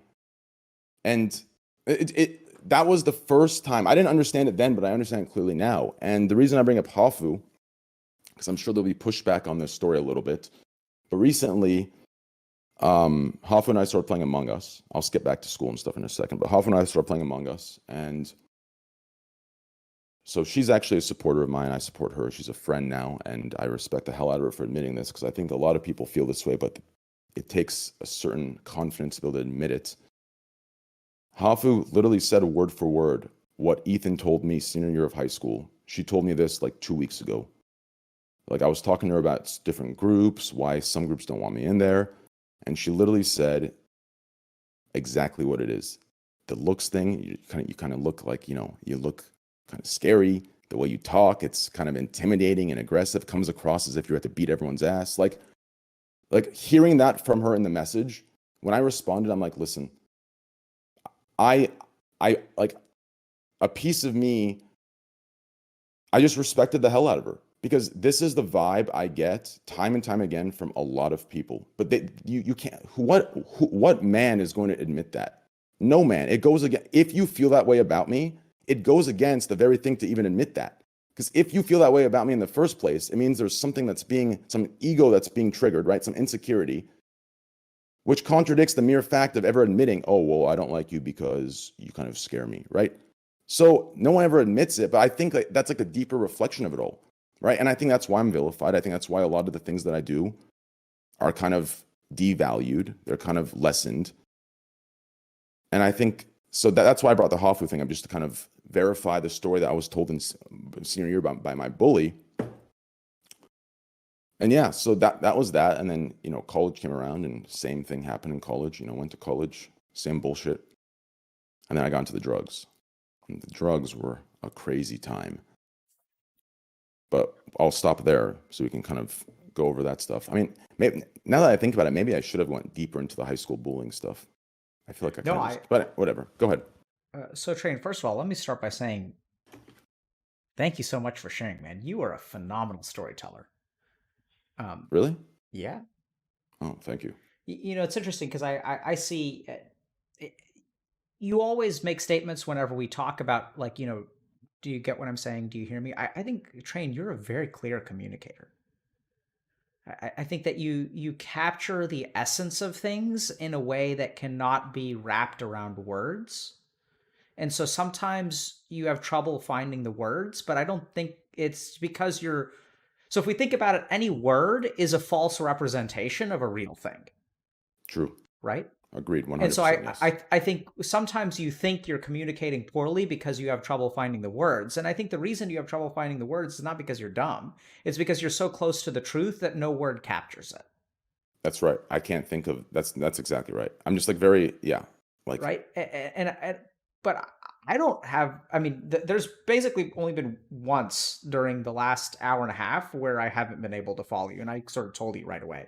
But I think for the most part, like, I think, you know, even at the beginning when you said I'm nervous, I don't think I'm speaking clear. I think you're speaking very clearly. I think you're a wonderful storyteller. I think that you know, your life has a narrative to it for sure.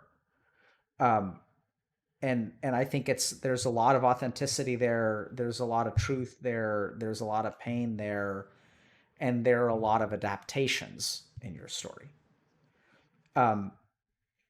You know, before we get into the drugs, because I want to just toss out a couple things. One is that I think maybe we should save drugs for next time, presuming there's a next time. Because I do want to share some thoughts with you, and I want to kind of give you. I'm curious what you think. I think this is going to be a challenge because at this point I feel quite confident, but that doesn't necessarily mean I'm right. But I wouldn't be surprised if you don't see things quite the way that I do. And the main reason that I think that, like, we should maybe talk about this before we get to the drugs is I suspect something about the drugs has to do with this. Right? So when we think about addiction and we think about substance use, oftentimes the road to sobriety is not through, like, focusing on the addiction. It's to focus on the things that the addiction takes advantage of. Certainly there's like a neurochemical, maybe biological predisposition or whatever, fine. But in my experience, literally as an addiction psychiatrist, it's shit like this that when you figure this stuff out, the substance use gets way better. And if it's okay with you, Train, I'm going to just start talking. And feel free to jump in. Yeah, go ahead. Before you fully go in, actually, I'll save the drug thing, for next time. Because the drug thing isn't directly related to that, but it is a little bit. Anyways, yes, talk. Go ahead. You talk. Go ahead. Just go ahead. I find it hard to believe that it's not going to be related because, like, this is the story. It is and it's not. But yeah. Okay. Sorry. Yeah, go ahead. Okay, so I'm going to kind of go chronologically because that's the way that my notes are. Maybe I can collect my thoughts better, but I think it'll hopefully come together. Okay, cool. So let's actually just start with talking about narcissism for a second, okay? Because I think it's actually an important discussion. So people talk about narcissists as people, right? Like, we say that this person is a narcissist. I don't think that's the right way to think about narcissism. I think the way to think about narcissism is that it's like a particular pattern of mind that's in response to something else. And specifically, it's like a defense against an attack, and it's like a protective mechanism, right? When people put you down, there's a part of you that says, no, I'm more than that, right? And everyone hates me, but I'm more than that. I'm a good person, whatever. And I think part of the reason that streamers, and I think it's really insightful, or, to me anyway, I think it's nuanced, the way that you understand, Train, that, like, you know, people exhibit symptoms, like streamers exhibit symptoms of narcissism, which aren't about them as a person. They're not narcissists. It's part of the job. Something about streaming and the world that we live in exhibits that, or provokes that kind of behavior, which I agree with 100%. And so maybe the reason I think you're insightful is because we agree. But So I think a lot of what we see in narcissistic behavior is because, frankly, you guys get attacked a lot, right? So when does narcissism tend to crop up? It's when you get attacked. And if you look at celebrities and why do celebrities and streamers and influencers exhibit narcissistic qualities, I think once you get into the public face, it's as simple as you get attacked more. And when you get attacked more, you have more narcissistic defenses.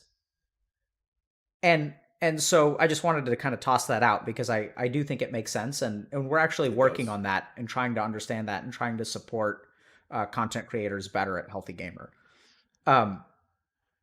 But then I want to get to the beginning thing, which is like this weird insecurity that you have at the beginning of our conversation and the way that you see yourself when you like see yourself, right? So you said, I feel insecure about the way that I talk. And when I look at myself, I see some guy who's falsely confident. Right? But I want you to just think about how closely those are tied together. That's not actually what you look like. Like, that's absurd, bro.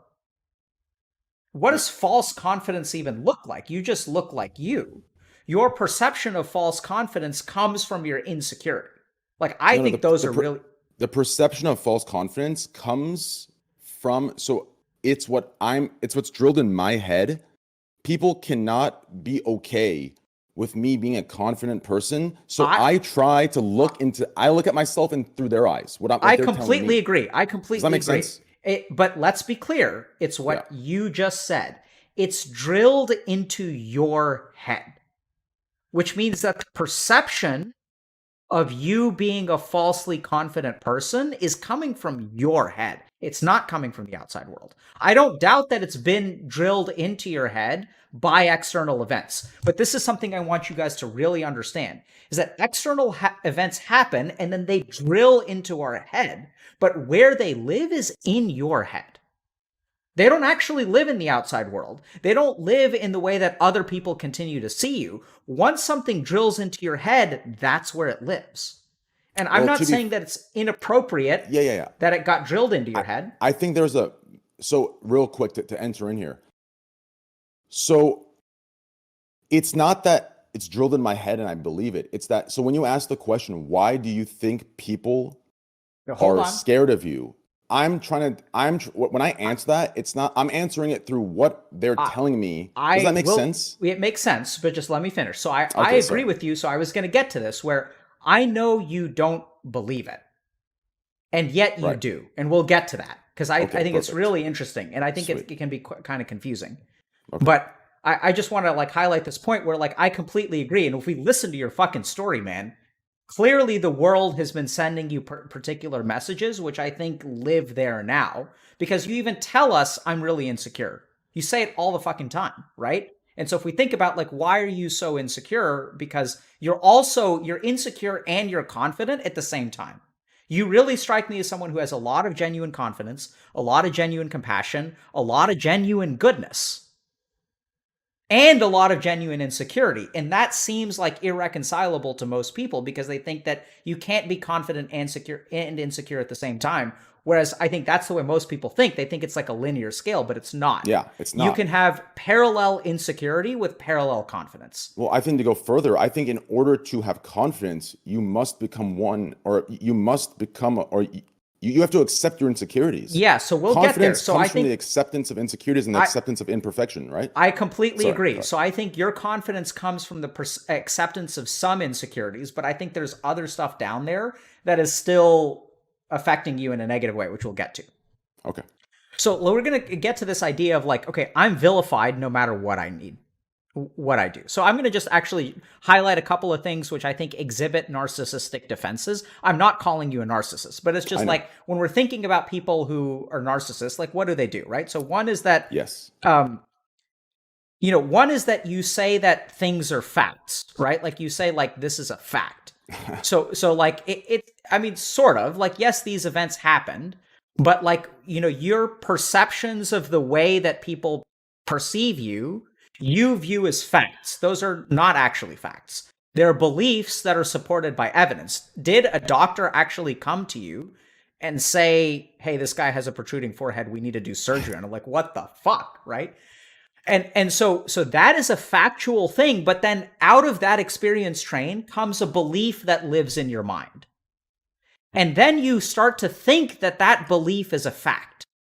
right? Because it's supported by so much evidence. People, like, you had this deep voice, teachers told you, and then you're coming up to us and you're saying, look at all the evidence for what I believe. But oddly enough, Train, I don't think it's actually a fact. I think all of those things happen to you, and I want you to just take a step out of your own shoes, and let's think about someone who thinks that they're ugly, for example, right?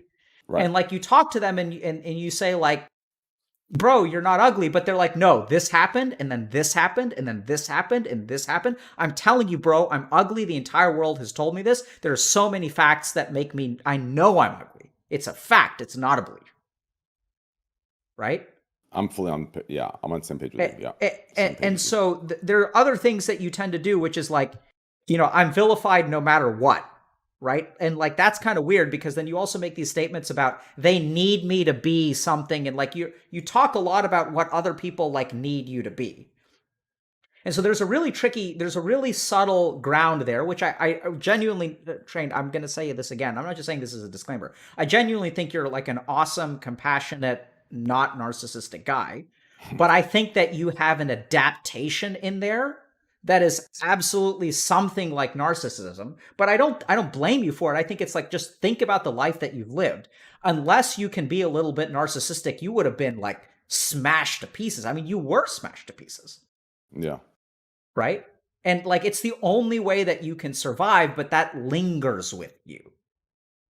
And we'll get to that in a second, because I think that which has been adaptive for you is now starting to be maladaptive. And we'll get to that. But it kind of like, there's this really tricky thing about like, if you say I'm vilified no matter what, they need me to be this. In a sense, it's dangerous territory. I'm not saying you do this, but I want everyone who sort of thinks this kind of stuff about themselves. So here's what I'm saying. So like I think I was talking, I don't know when we left off, so I'm going to try to just recap real quick. Okay. So like, if you think about people who have insecurities, right? They look and they think that, like, they call their insecurities facts. And what they do is they assemble all this evidence, right? And they say like, oh, but this happened, and then this happened, and then this happened. And like, that's why, like, I'm not dumb for believing this. It's a fact. And I completely agree. I don't think you're dumb for believing it, but let's be clear that it's not necessarily a fact. It's just a belief. Yeah. And it's a powerful belief. It's a justifiable belief, but it's still a belief.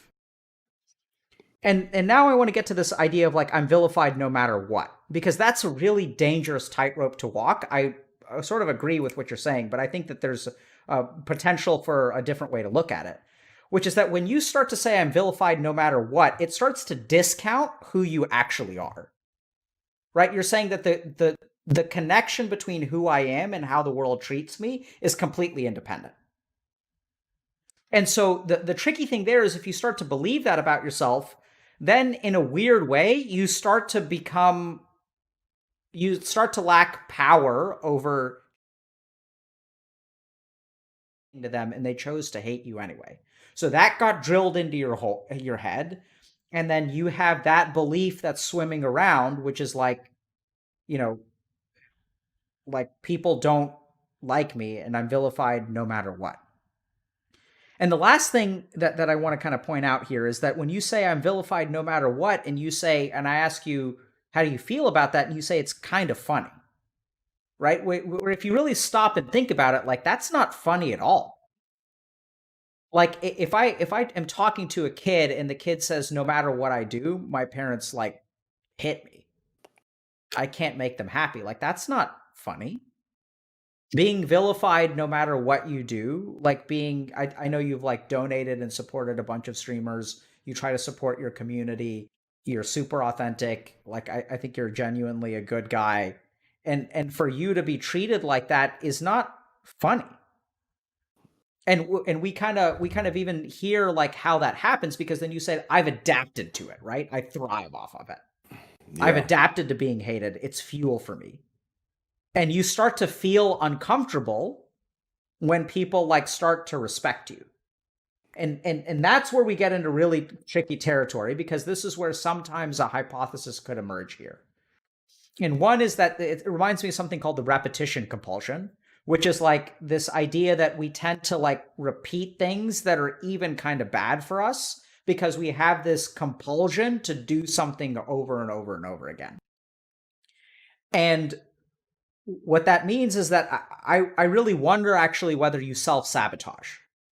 And what you're kind of saying is that, like, I felt really good after doing this like fundraiser, and you feel good about yourself, and then 2 days later, and then I ask you what happens after that, and your response is I start to say stupid stuff. But I think in a weird way, I wonder whether what's going on is like it's uncomfortable territory for you, and like you're way more comfortable being hated. And we'll get to why that is. And we even said that, right? Like you said that like the hate fuels me, and you kind of say that if we listen to the narrative, what your narrative is like being hated has been my source of triumph. It's how I grew as a person. It's how I understand who I was. It's how I like learned strength and like what my true value is. It's also how you support other people, because your message to other people is that if life is not treating you well and people aren't treating you well, you can grow past that. It's become such a core aspect of who you are to be hated, and that your strength comes from being hated, which begs a very important question, which we'll get to later, which is like, what happens if you're not hated? And this is where I'm going to give you a little spoiler, right? So like, what is the one thing, Train, that I've said to you that you have not liked? That you pity me? Absolutely. Right? And it's kind of weird because like why do I pity you? Like pity, that comes from compassion. It comes from like, holy shit, man, do you just realize like what your life is like? How is pity not an appropriate or fair response? And I think the reason you hate it so much is because like that, it's a different narrative. Because if we respond to you with compassion, then like this person that you become comes tumbling down. Because this person was born of hate. It's strength through adversity. It's triumph. And you absolutely have, man. Don't get me wrong. I'm with you 100%. I think it's amazing what you've accomplished, because you could have gotten turned into like a little piece of nothing. You could have gotten bulldozed by the world, but you didn't let that happen. And the hate became part of your fuel. It became part of your strength. And so if I try to be compassionate towards you, if I try to pity you, which like, frankly, bro, I mean, come on, like, what do you expect, man? You don't think that you deserved pity? You don't think that people didn't mistreat you? And of course you do. And this is why I think these things can exist in parallel. But I think it's challenging because if I pity you, then the adaptation that you've created for yourself doesn't hold anymore. And now it becomes really, really dangerous territory. And one of the things that just pops into my head is like, what would have happened to you if you were 15 and one person came up to you, and maybe this did happen, and we can explore that down the road, but it's just kind of a hypothesis. I still have other things I want to say. If one person came up to you and be like, man, it's really shitty how other people are treating you. You don't deserve to be treated this way. It's not your fault. I would take care of them to the end of time. To me, that's loyalty, and that's just like decent. That's being good. You say that, right? And if I say that to you, if I say, Train, you didn't deserve that, I'm sorry this happened to you, what's your response to that? I would say, I appreciate it, but it's not a big deal. I got through it. Exactly, right? So like, that's what I'm saying. I ask you hypothetically, if this had happened, you say one thing, and then I actually say it to you, and your response is something else. Do you see that? Yes. And it's really strange, right? Like, it's like you expect one thing to happen, but you don't actually respond that way. You don't actually respond that way to compassion. I mean, you have, because I think that's why you treasure Hafu so much, is because she said something to you that was incredibly validating, right? She said they treat you this way because of what you like, so we'll get there. I think it's just something we can explore down the road. Yep. Yeah, I mean, I think that, yeah, so like the other thing is that I think we as Twitch, we actually propagate a lot of this stuff in a way that is not good for you. And the best example that I can think of is when you went to the bathroom, boy, did we have a field day with it. Right? And I think it's interesting because you've become such a strong person and you've learned how to laugh it off. But I still think that, like, we're fucking toxic to you, man. Right? And that's not okay. Even though you laugh it off, like, when you go into the bathroom and people start making jokes about you snorting lines of coke, like, we all laugh about it, right? And it's okay, but I think on some level that hurts. On some level that hurts. You've just learned how to deal with that hurt so well. And in fact, as you've said, you use that hatred as fuel, you use that hurt as fuel. And I know you're okay with it because you joke about it, but I think on some level. No, you're right. Because I've started banning it recently. So if you're joking about it, I'm cool with the joke. The problem is there are people now that they're using it as something to devalue the work I put in, right? So those are the people I'm trying to get away from. So like, if you use it as an inside joke within the community, I'm cool with it. I understand it. You know, it's funny. I'm going in the back, you know, every second I'm coming back doing long streams. It's funny. The problem is there are people that are now using it to devalue the work I put in or devalue a lot of different things that I do. And at the end of the day, I know deep down they know I'm not doing it, but it's all they have to grab onto that's negative at that moment, so they do. Those are the people I try to get out of the community, and I ban them for misusing it. Does that make sense? I think that makes a lot of sense. And I still think that on some level, even the more benign jokes, even if it's not intended to like hurt and we're saying it all in good fun and we take that cue from you, I think that you think things that are like objectively painful are kind of funny. And I think that like we need to be more careful, and I'm certainly going to be more careful about joining in when you're self-deprecating. Right? And if you really stop and think about it, and this happens a lot where like you put yourself down and then everyone else puts you down too, and then like you guys all have a good laugh about it, and it feels protective, but at the core of that is like a tiny insecurity that people are reinforcing. Right? It's kind of like if you're the fat kid in the group, and then everyone's like, oh, ho, ho, this person's the fat kid. Right? And you're like, ha, ha. Because like that's how we learn how to adapt, right? We're like, if you can't beat them, join them. And then you join them in making fun of yourself. And then like you're still making fun of yourself, but you're not alone anymore, right? At least you've got a team. You guys are all joking about something together. And that can feel really good. It can feel like you're not isolated anymore. It's why this dynamic happens all the time. But at this end of the day, there's still a group of people, yourself included, who are like making fun of you for being fat. Right? On some level, I really hypothesize that there's something there that's actually like we're bullying you and you're giving us permission to. And there's something about that when I really stop and think about it, like I think that needs to change. And can I just keep going? Yes. Yeah, okay. Sorry. The other thing that I want to get to is like this thing when you punched someone and then you suddenly became popular, right? Like you were crying in the bathroom every day and then you punch this kid and then suddenly you're the hottest shit in the world. And like you rode that and you took advantage of it. But I think that actually sends a really dangerous message, which goes back to I'm vilified no matter what. Because then you realize it's the same fucking message, which is that who I am as a person does not determine how other people treat me.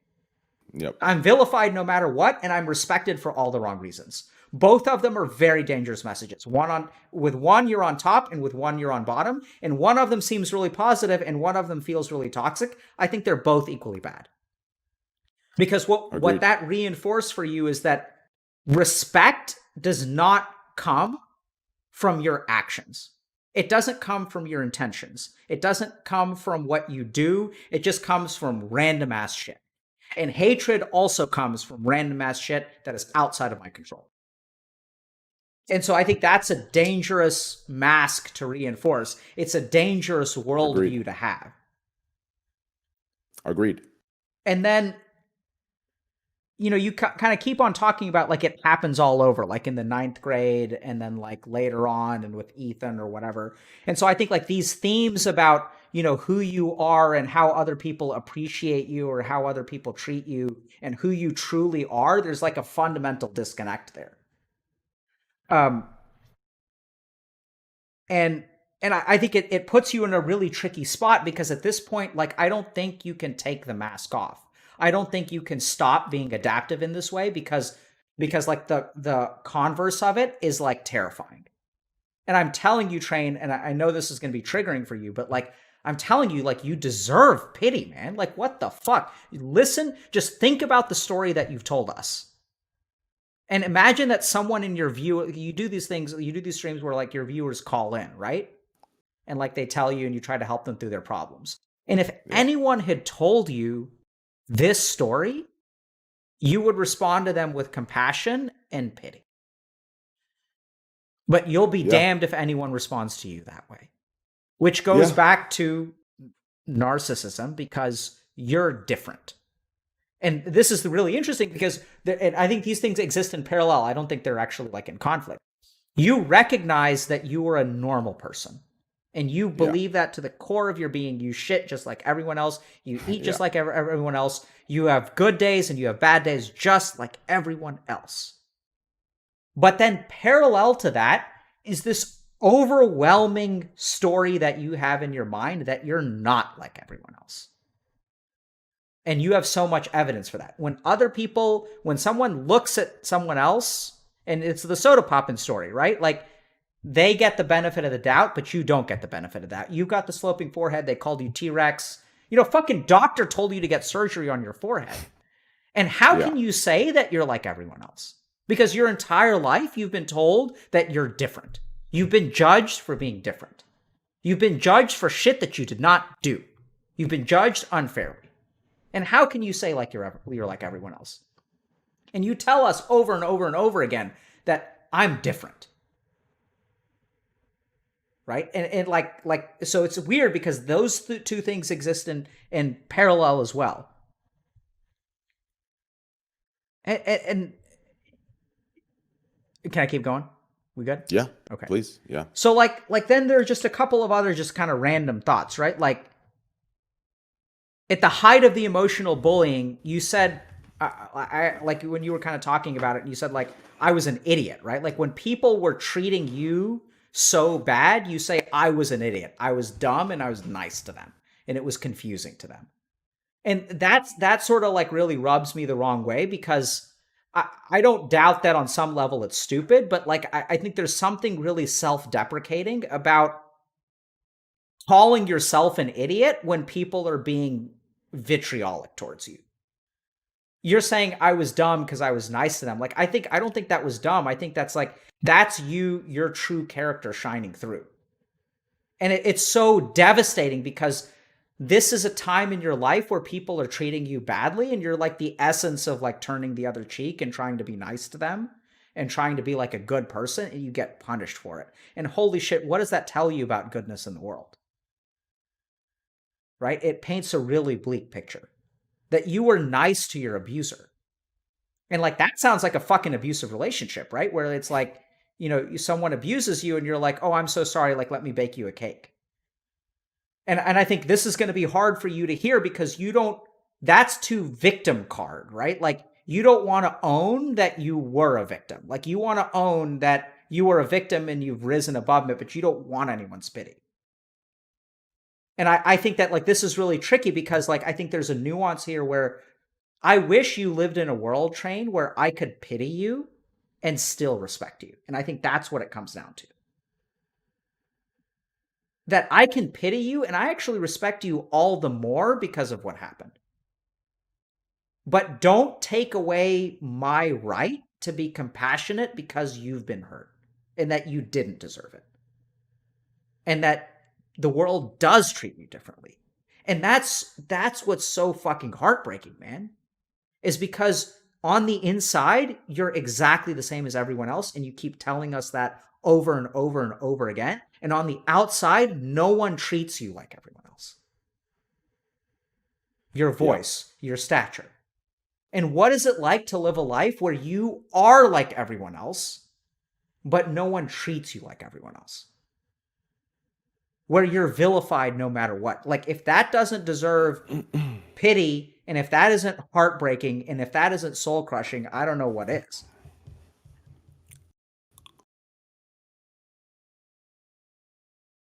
And so this is where I think the last thing, I've got like just one or two other thoughts. And one is like this whole thing about devaluing pity. And you're like, I don't want y'all to throw me a pity party. And I was like, bro, that's exactly what you deserve. If anyone on this earth deserves a pity party, it's you. right? And like, I wish you could get to the point where like you could understand that you deserve pity and you deserve people saying like, man, that sucks for you. That like, even earlier I asked you like, what would you have said back then if someone said you don't deserve this, and you'd be like, I would have treasured that person forever. And then when I say it, you're like, I'm insulted.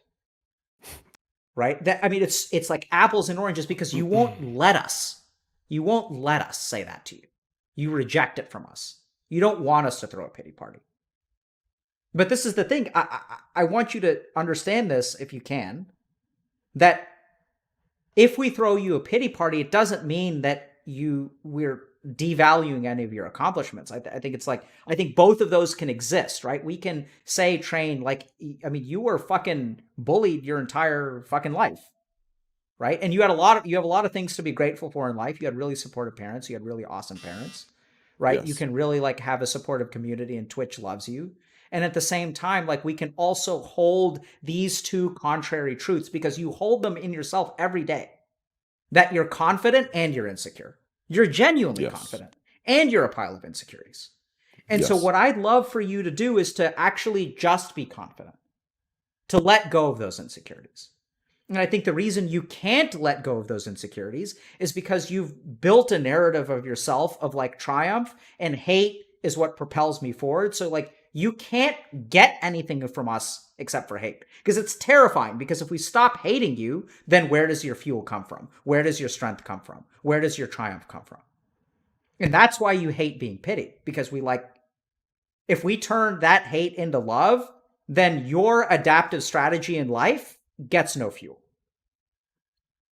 And where this becomes maladaptive is that if you propagate that hatred by saying an off-color thing or things like that, and I think you really struggle with this, and we'll see, maybe this is where I'm really walking on shaky ground, is that like, that's your fuel, right? So I think on some level, you probably do some things to self-sabotage, because that's what we do. When we build up adaptive mechanisms early in life, and we figure out, okay, hatred fuels me, like, how on earth, just think about that completely hypothetically for a second. If I tell you, Train, there's a guy whose triumph and success and strength and self-worth are born of hatred of other people, do you think that person is going to do something to evoke hatred?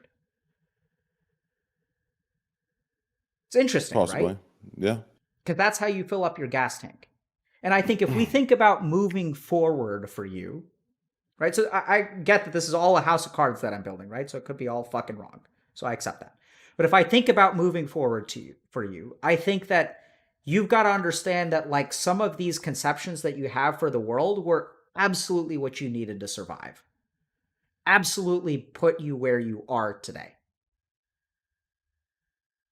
And you can let them go. What I imagine is that when you went into middle school, you reached a river. And then you built this raft, and you used the raft to cross the river. And then you looked at yourself and you said, you know what? Without that raft, I would have never crossed this river. So now that you're on the other bank, you pick up the raft, you put it above your head, and you start walking. And then people are like, Train, why are you carrying that raft around? And you're like, without the raft, I would have never crossed the river. And it's like, yeah, man, but you crossed the river. You don't need it anymore. You don't need to have your strength be fueled by hatred of other people, because you have intrinsic value that is so much more than that. You don't need their hate anymore. You've grown past it.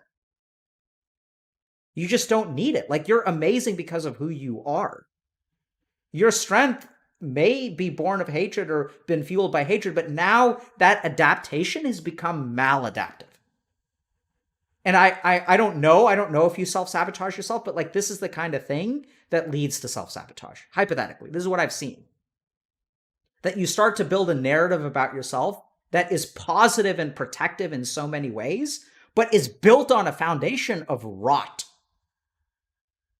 And you just think about, I don't know if you have kids or not, but like, you think about your parents, or you think about the kids that you're going to have one day, or the kids that you already have.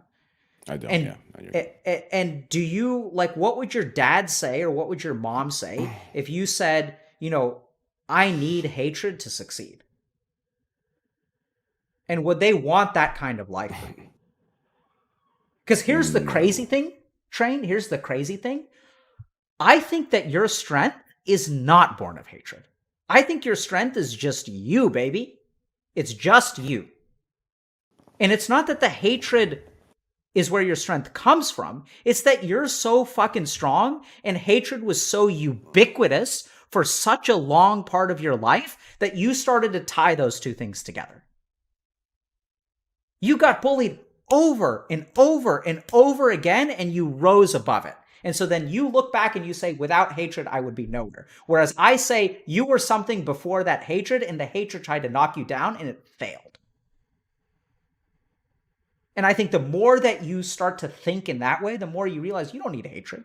You don't need to be provocative. And I think you know that, right? And like, this is the weird thing, is that the crazy thing is that you have within you two trains, right? One is the train that we all see, and one is the train who walked into the sixth grade with your shoes and your glasses and whatnot. That kid, you carry that kid with you, and that's your insecurity. The kid who walked up to your friend and said, hey, can I eat lunch with you? And he's like, you don't get to eat lunch with us. When you look at an image of yourself and you see false confidence, that's the kid who gives you that impression. I don't see false confidence. I see real confidence. That's the kid that I protect. Yep. Does that make sense? Absolutely. So that's the kid that I have to be strong for, right? So it doesn't happen to other. Does that make so? Like I see myself as I don't know. So here's the problem, Train. When you protect that kid can never get confident in themselves. Yeah. You fight that battle for that kid. You've got to stop protecting that kid. That kid is stronger than you think. But you never give him a chance. That's what I'm saying. You think you have to protect? That kid is the source of your strength, man. It's not hatred. He's the one who's been strong from the beginning. And the only problem is that kid doesn't know that he doesn't need your help. Because you never give him a chance to explore it. You never let him play on the field, so he never realizes what he's good at. All he sees of himself is that I'm the kid who's in the bathroom, and I've got Train, the guy who broke that guy's nose. He's going to protect me. And you're both of those people. But he's stronger than you know because he's fucking you. Those are the same kid. Yep.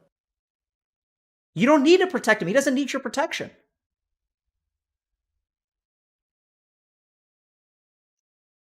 I know it's weird. That's what I've got. Yeah. That was a bad yeah. Yeah. Yes. Yes. Yeah. Yeah. Yeah. I mean, it's,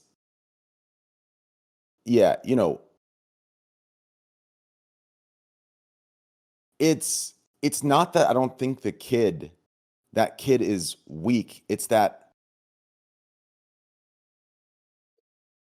I know I was that kid, and I know what I went through to get to who I am today. And it's not that I use hate as fuel. It's that I know how to transfer it into positivity because of the love my parents gave me. So even though when I was bullied, I was loved equally or greater by my parents at home. Without their love, I would probably become some sort of fucking serial killer by now with how much I was pushed around, right? So it's their love that's why you see so many parallels that are completely contradictory to each other. It's because at home, my parents gave me everything that they could. They gave me love greater than love itself. And then at school, I got the darkest of hate. So that's where the two sides built up, these two polarizing sides, where I saw society for what it was in that moment.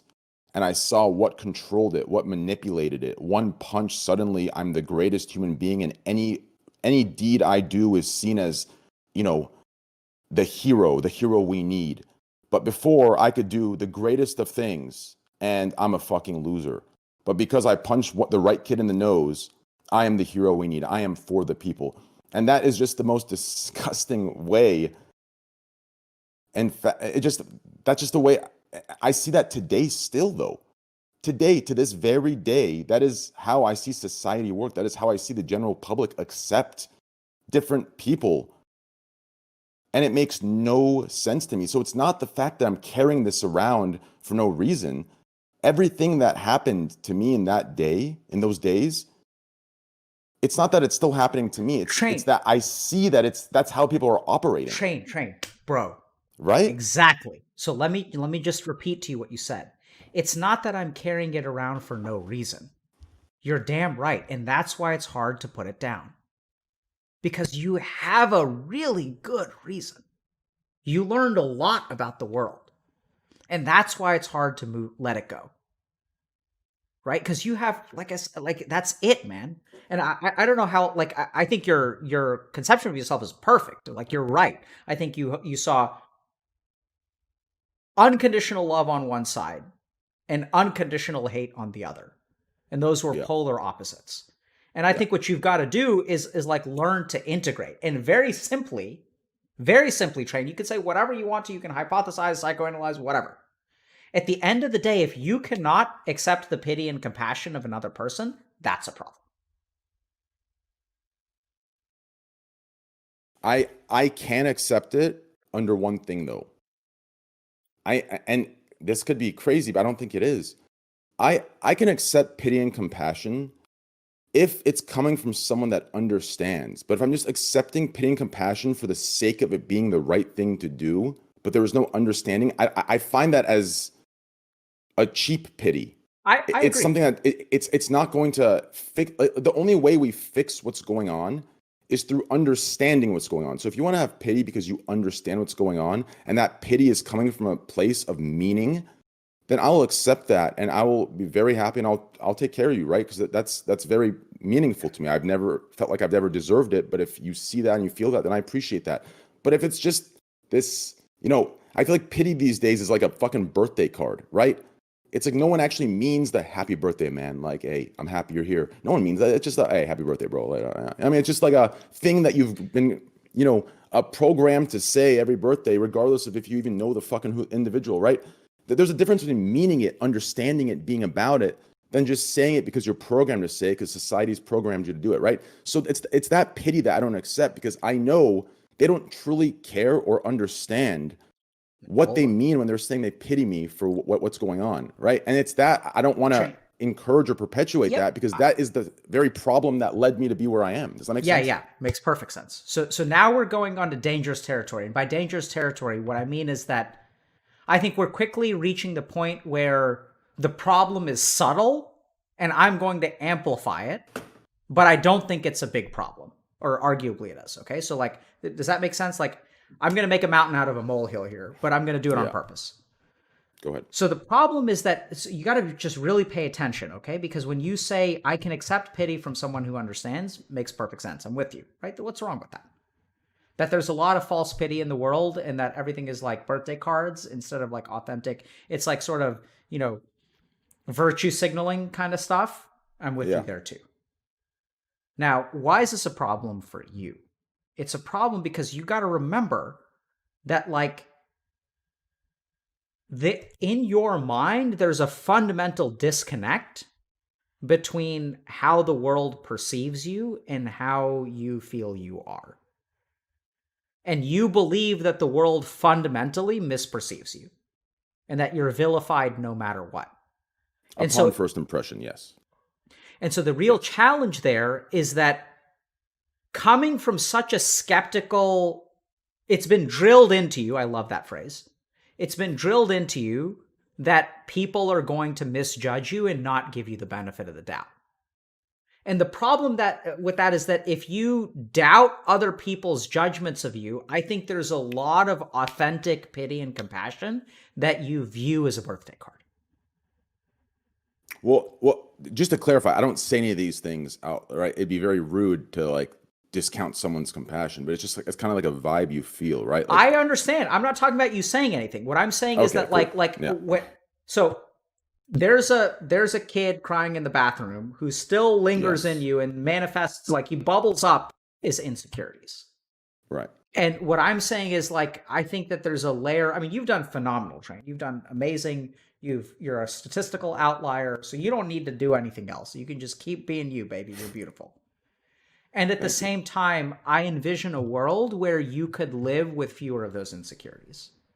I envision a world where that fucking relentless thought process of self-judgment and sounding stupid and are people following you and you worrying so much of that, where you could be freed of that and you can just talk. Right? Where you can understand that, like, sometimes you're going to say stupid shit. For the most part, what comes out of your mouth is like intelligent and understandable and has value, and people could see you from that. That's what I'm talking about in terms of forward momentum. To be free of that insecurity.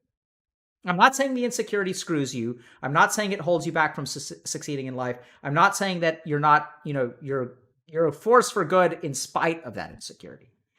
So right now, your adaptation has been so much in spite of something negative, right? Strength in spite of toxicity.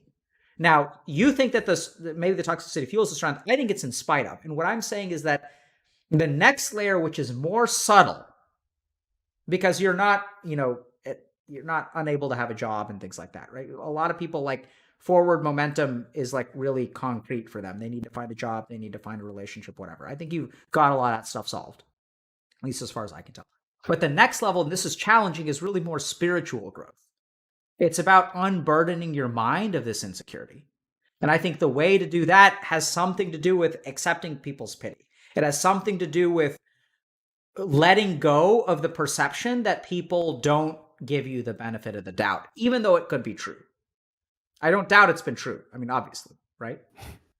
But at the same time, like, the insecurity, so that can be true, but the conditioning that creates in your mind does not have to be true, if that makes sense. The external fact in the world can be true, but the scars that does for you can be let go. And that I feel very strongly, right? You can be a physically ugly person. You can be someone that is not desired by people that you're attracted to.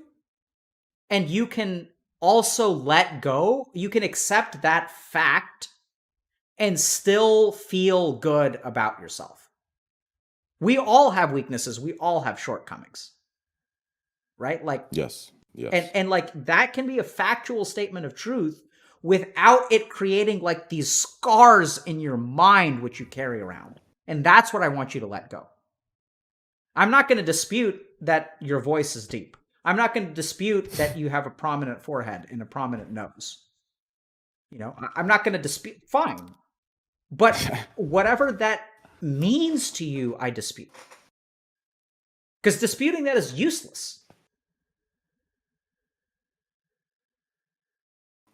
Like, I think you should just look like you. Yeah, me too. That's why I don't change them. That's why I like the way they are. I think it's just me. I'm stepping outside of me to explain to you what I think others see. It's not necessarily so I understand, like, on a simple level, why that would be a projection of my own insecurities within. But here's why I believe it's not. So everything I told you of why I believe others feel the way they do about me isn't a projection of insecurity of my own things.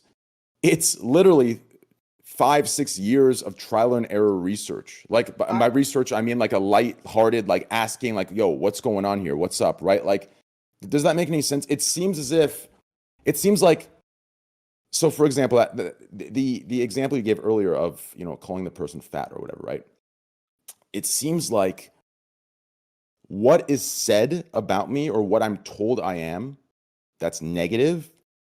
If I accept it, then it's like, okay, good. Thank God he sees it. If I don't accept it, it's like, oh, you're a terrible, fucking cocky, narcissistic person, right? And then somebody else, right? Let's go to someone else that's not in my shoes, right? If someone says something terrible and they accept it, it's like, no, don't say that about yourself. You're good, right? That pity, naturally, the instinctive pity of a decent person automatically turns on. It's like, no, don't say that about yourself. You're good. You're not this. You're not that. You're not this. But in my situation, from most of my experiences, it's like I need to accept the fact that I am this thing that people are telling me. And if I don't, then I'm some cocky, evil monster that needs to be put down a notch. This is like countless time and time again. Now, do I have positive reinforcement in my community? Yes. Do I have positive people in my life? Yes. Do I have comments that are very nice to me? 100%. I'm not referring to people who have gotten the time to know me. People that have gotten the time to know me have said the things that you say, obviously on a much more like just simpler level. Obviously, your assessment is flattering and very nice, and it's a lot more complex, and I like that. But they do support. Everything I'm referring to the first time impressioners. I'm referring to first impression, and on this site and in this world, first impression is everything. And what I'm saying is there is no first impression that comes from me. It's an automatically like thing. It's something that's just in their mind. It's like they look at me and automatically fear is instilled within them. And there's this thing where I need to be brought down instantly. I need to be brought down a notch. This guy is too cocky. He thinks. Does that make any sense? It makes a lot of sense. So, Train, I'm gonna have to get going because I have to cover for. Yeah. We have a thing where we train and support our coaches. So I have to do some coaching support. Round 4 then next week. 2 weeks. Reach out to Zach. But I want to just leave this with you. So I don't cool. I don't disagree at all because you're talking about other people's impressions of you. So here's what I want you to look at. Okay. I'm not concerned about that. Yeah. What I'm concerned about and what I'd love for you to pay attention to is your reaction to that. It's your conditioning to that. It's how does it feel to be a human being who walks this earth, and when people look at him, you're like a hunchback. Oh, complete shit. Yeah, right? Complete shit. And like that's what we've got to like. Because when you sit with, like, when you kind of think about that, like, that's the kid, like, cause like, I got to think that there's some overlap between that feeling and like the way you felt when your friend Tyler turns to you and you just thought. No, it's the same feeling. It's the same feeling. Yeah, you're right. It's a perfect overlap. It's the same exact feeling. Yes. So here's the crazy thing, man. That feeling doesn't come from the way that they look at you. That feeling is an echo of Tyler telling you that. It's the feeling that you carry with you. That's the raft, my dude. So you're saying that no matter how much people doubt me, hate me, or whatever, I don't need to feel the way that I do. I can just be like, fuck it. Who gives a shit? Like, are you saying I can get to that point where I'm like, fuck him? It's not even, fuck him. You're not going to have that reaction. That's the raft you're carrying. You've been carrying that raft ever since you walked into the bathroom and ate that lunch on the first day. You were judged unfairly. That feeling of unfair judgment, irrespective of how you look. It's the raft, bro, and you can set that down. I know it's mind-boggling, but that's exactly what I'm saying. Yes, you can live a life where you can meet another person, and the first thought in your head is not, oh shit, now I have to do this thing where they're going to judge me and I have to like wait until they get to know me. You can live a life. That's what I'm saying. Listen, I have to literally, in these new groups, I have to talk like this. You ready for this? I'm like, oh no, you're good, man. Like, everything's okay. Like, I have to do that.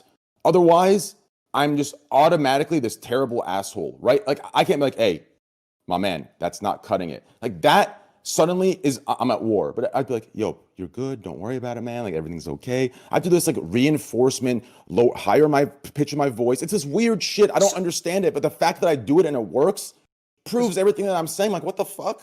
Yeah, so Train, I just... Do you understand how like frustrating that is? That like all my actions... Listen, all of my actions are thrown out, and then the entire cure to it all is to higher my voice a little bit, come off less confident, and suddenly I'm a good person now.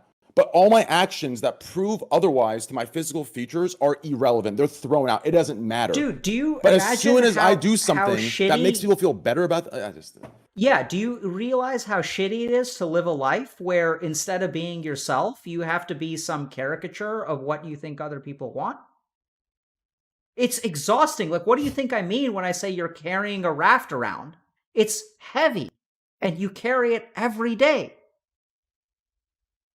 And what I'm telling you is if that feeling is exactly the same, this is just the way the mind works. It's an echo. If you go back and you help that kid, that feeling will dissolve? Like, what do you think processing a trauma is? Like, literally, there's a field of treatment for PTSD. But doesn't that in itself, before we wrap up here, doesn't that in itself, the mere fact, like even if I put the raft down, let's say I put the raft down and I stop caring about it or stop reacting to it. I want to ask you this question. That very effect that is coming from what I just explained, how all of my actions are thrown out. Who cares about the action? It's about the talk. It's about how you present yourself in a superficial form that dictates whether people believe in you, trust you, or like you. Like, doesn't that itself kind of show you how primitive and barbaric we as humans are in a way, like on a certain layer? Like I can put the raft down as much as we want, but it doesn't change the fact that this is what is resulting, right? Like this is happening. How does it, I'll ask you for the third and final time, how does it feel to be vilified no matter what you do? It pisses me the fuck off. It's not funny. Yeah, it pisses me the fuck off. It legitimately pisses me off. Right? It makes me angry. It makes me angry. Now it makes me mad. Yeah. Now we're getting somewhere. Yeah, it makes me very, very angry. No, it's because what people want, I'm sorry to cut you off. What I hear people want is directly contradictory to their own actions. So let me explain what I mean by that. Right?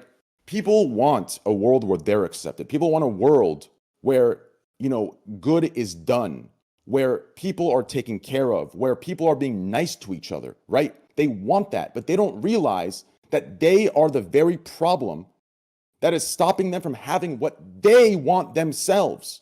Do you understand? Train, what's it like to grow up in a world surrounded by those kinds of people? But it's all of us. Every human being, if they came to this understanding Train, and awareness what's it like to grow up in a world surrounded by other people like that? Fucking infuriating. Absolutely. Now we're getting somewhere. But I can't do anything about it. So that's why I just try to stay consistent with my actions. And in the back of my mind, I keep that hate and anger. I do not accept that you can't do anything about it. Well, I do something about it. But what I'm saying is I can't insert it into their minds. Like they're going to learn in 20 years of time. You don't need to do shit in their minds. Solving this problem comes from here. It comes from you. I know it sounds absolutely crazy, but I guess we're going to have this finish this conversation later. So I'll just leave you with that. And I think if you feel fury, now we're getting somewhere. Right? Because that's a feeling that's buried beneath all the niceness towards the bullies that treated you that way. And like, it's there, bro. And like, you got to let that's a raft you've been carrying around for a long time, covered by, yeah. This is, if you want to know the truth, the unboxing of how I feel, put into this like metaphor or analogy, this is what it is. Okay. Who I am is the kid that I was before I punched that kid in the face. I am that kid, the one before the punch, right? The kid that punched in the face and suddenly got all the credibility is what I see so many people in today's world as, right? For some reason, there's something that they have or they get that gives them all the credibility, but they have none of the actual intention or action that like solidifies what people think they are. And no one cares that there is no action. It's like the talk is enough, but then all of their philosophies are action is greater than talk. But they don't hold that accountable for anyone that they are already like. It's so hard for me to explain this. Like what I'm trying to say is, you're doing a great job. What I'm trying to say is, it seems like the people who are punching in the face, the people who are somehow the cool kid, they didn't do anything to deserve it. They're still winning, and then the genuine good that are actually doing good through action. They may look ugly. They may look terrible. They may look evil. They may say a couple of cuss words and fuck yous and suck my cocks. But they're the ones that are the heroes. The heroes in today's world that are brought up are the true villains, and the villains that are seen as villains are the true heroes. And it's not mere. It's that That is why our world is where it is, but no one sees it. Do you understand? It's like, so I'm going to ask you a question and then you tell me whether I understand. Okay. I'm not, Okay. it's going to be hard because I really have to go run, ahead. but Yeah. how does it feel to try to be a good person in the world and to be vilified for it? Right? It feels, honestly, this is what it feels like. Every day, I continue to do what I do, regardless of being vilified, because I'm wired that way. It's just how I am. But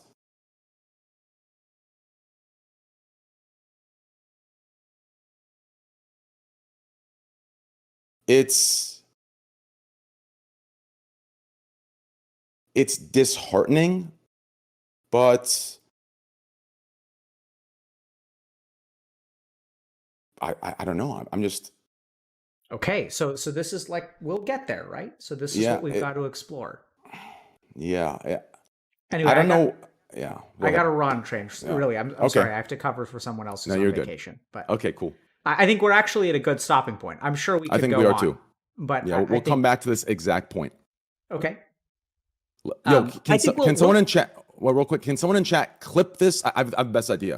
Okay. If someone clips this last 56 seconds, next show, we can play it and see where we left off exactly. Train, so let me, okay, we can do that. But I think we're going to get here. Don't worry. However we get here, wherever we start, Train, we're going to come back here. Okay. This is who you are. This is how you see the world. And it's going to shine through. We can talk about whatever you want to, and we'll get back here. Okay? So thanks a lot, man.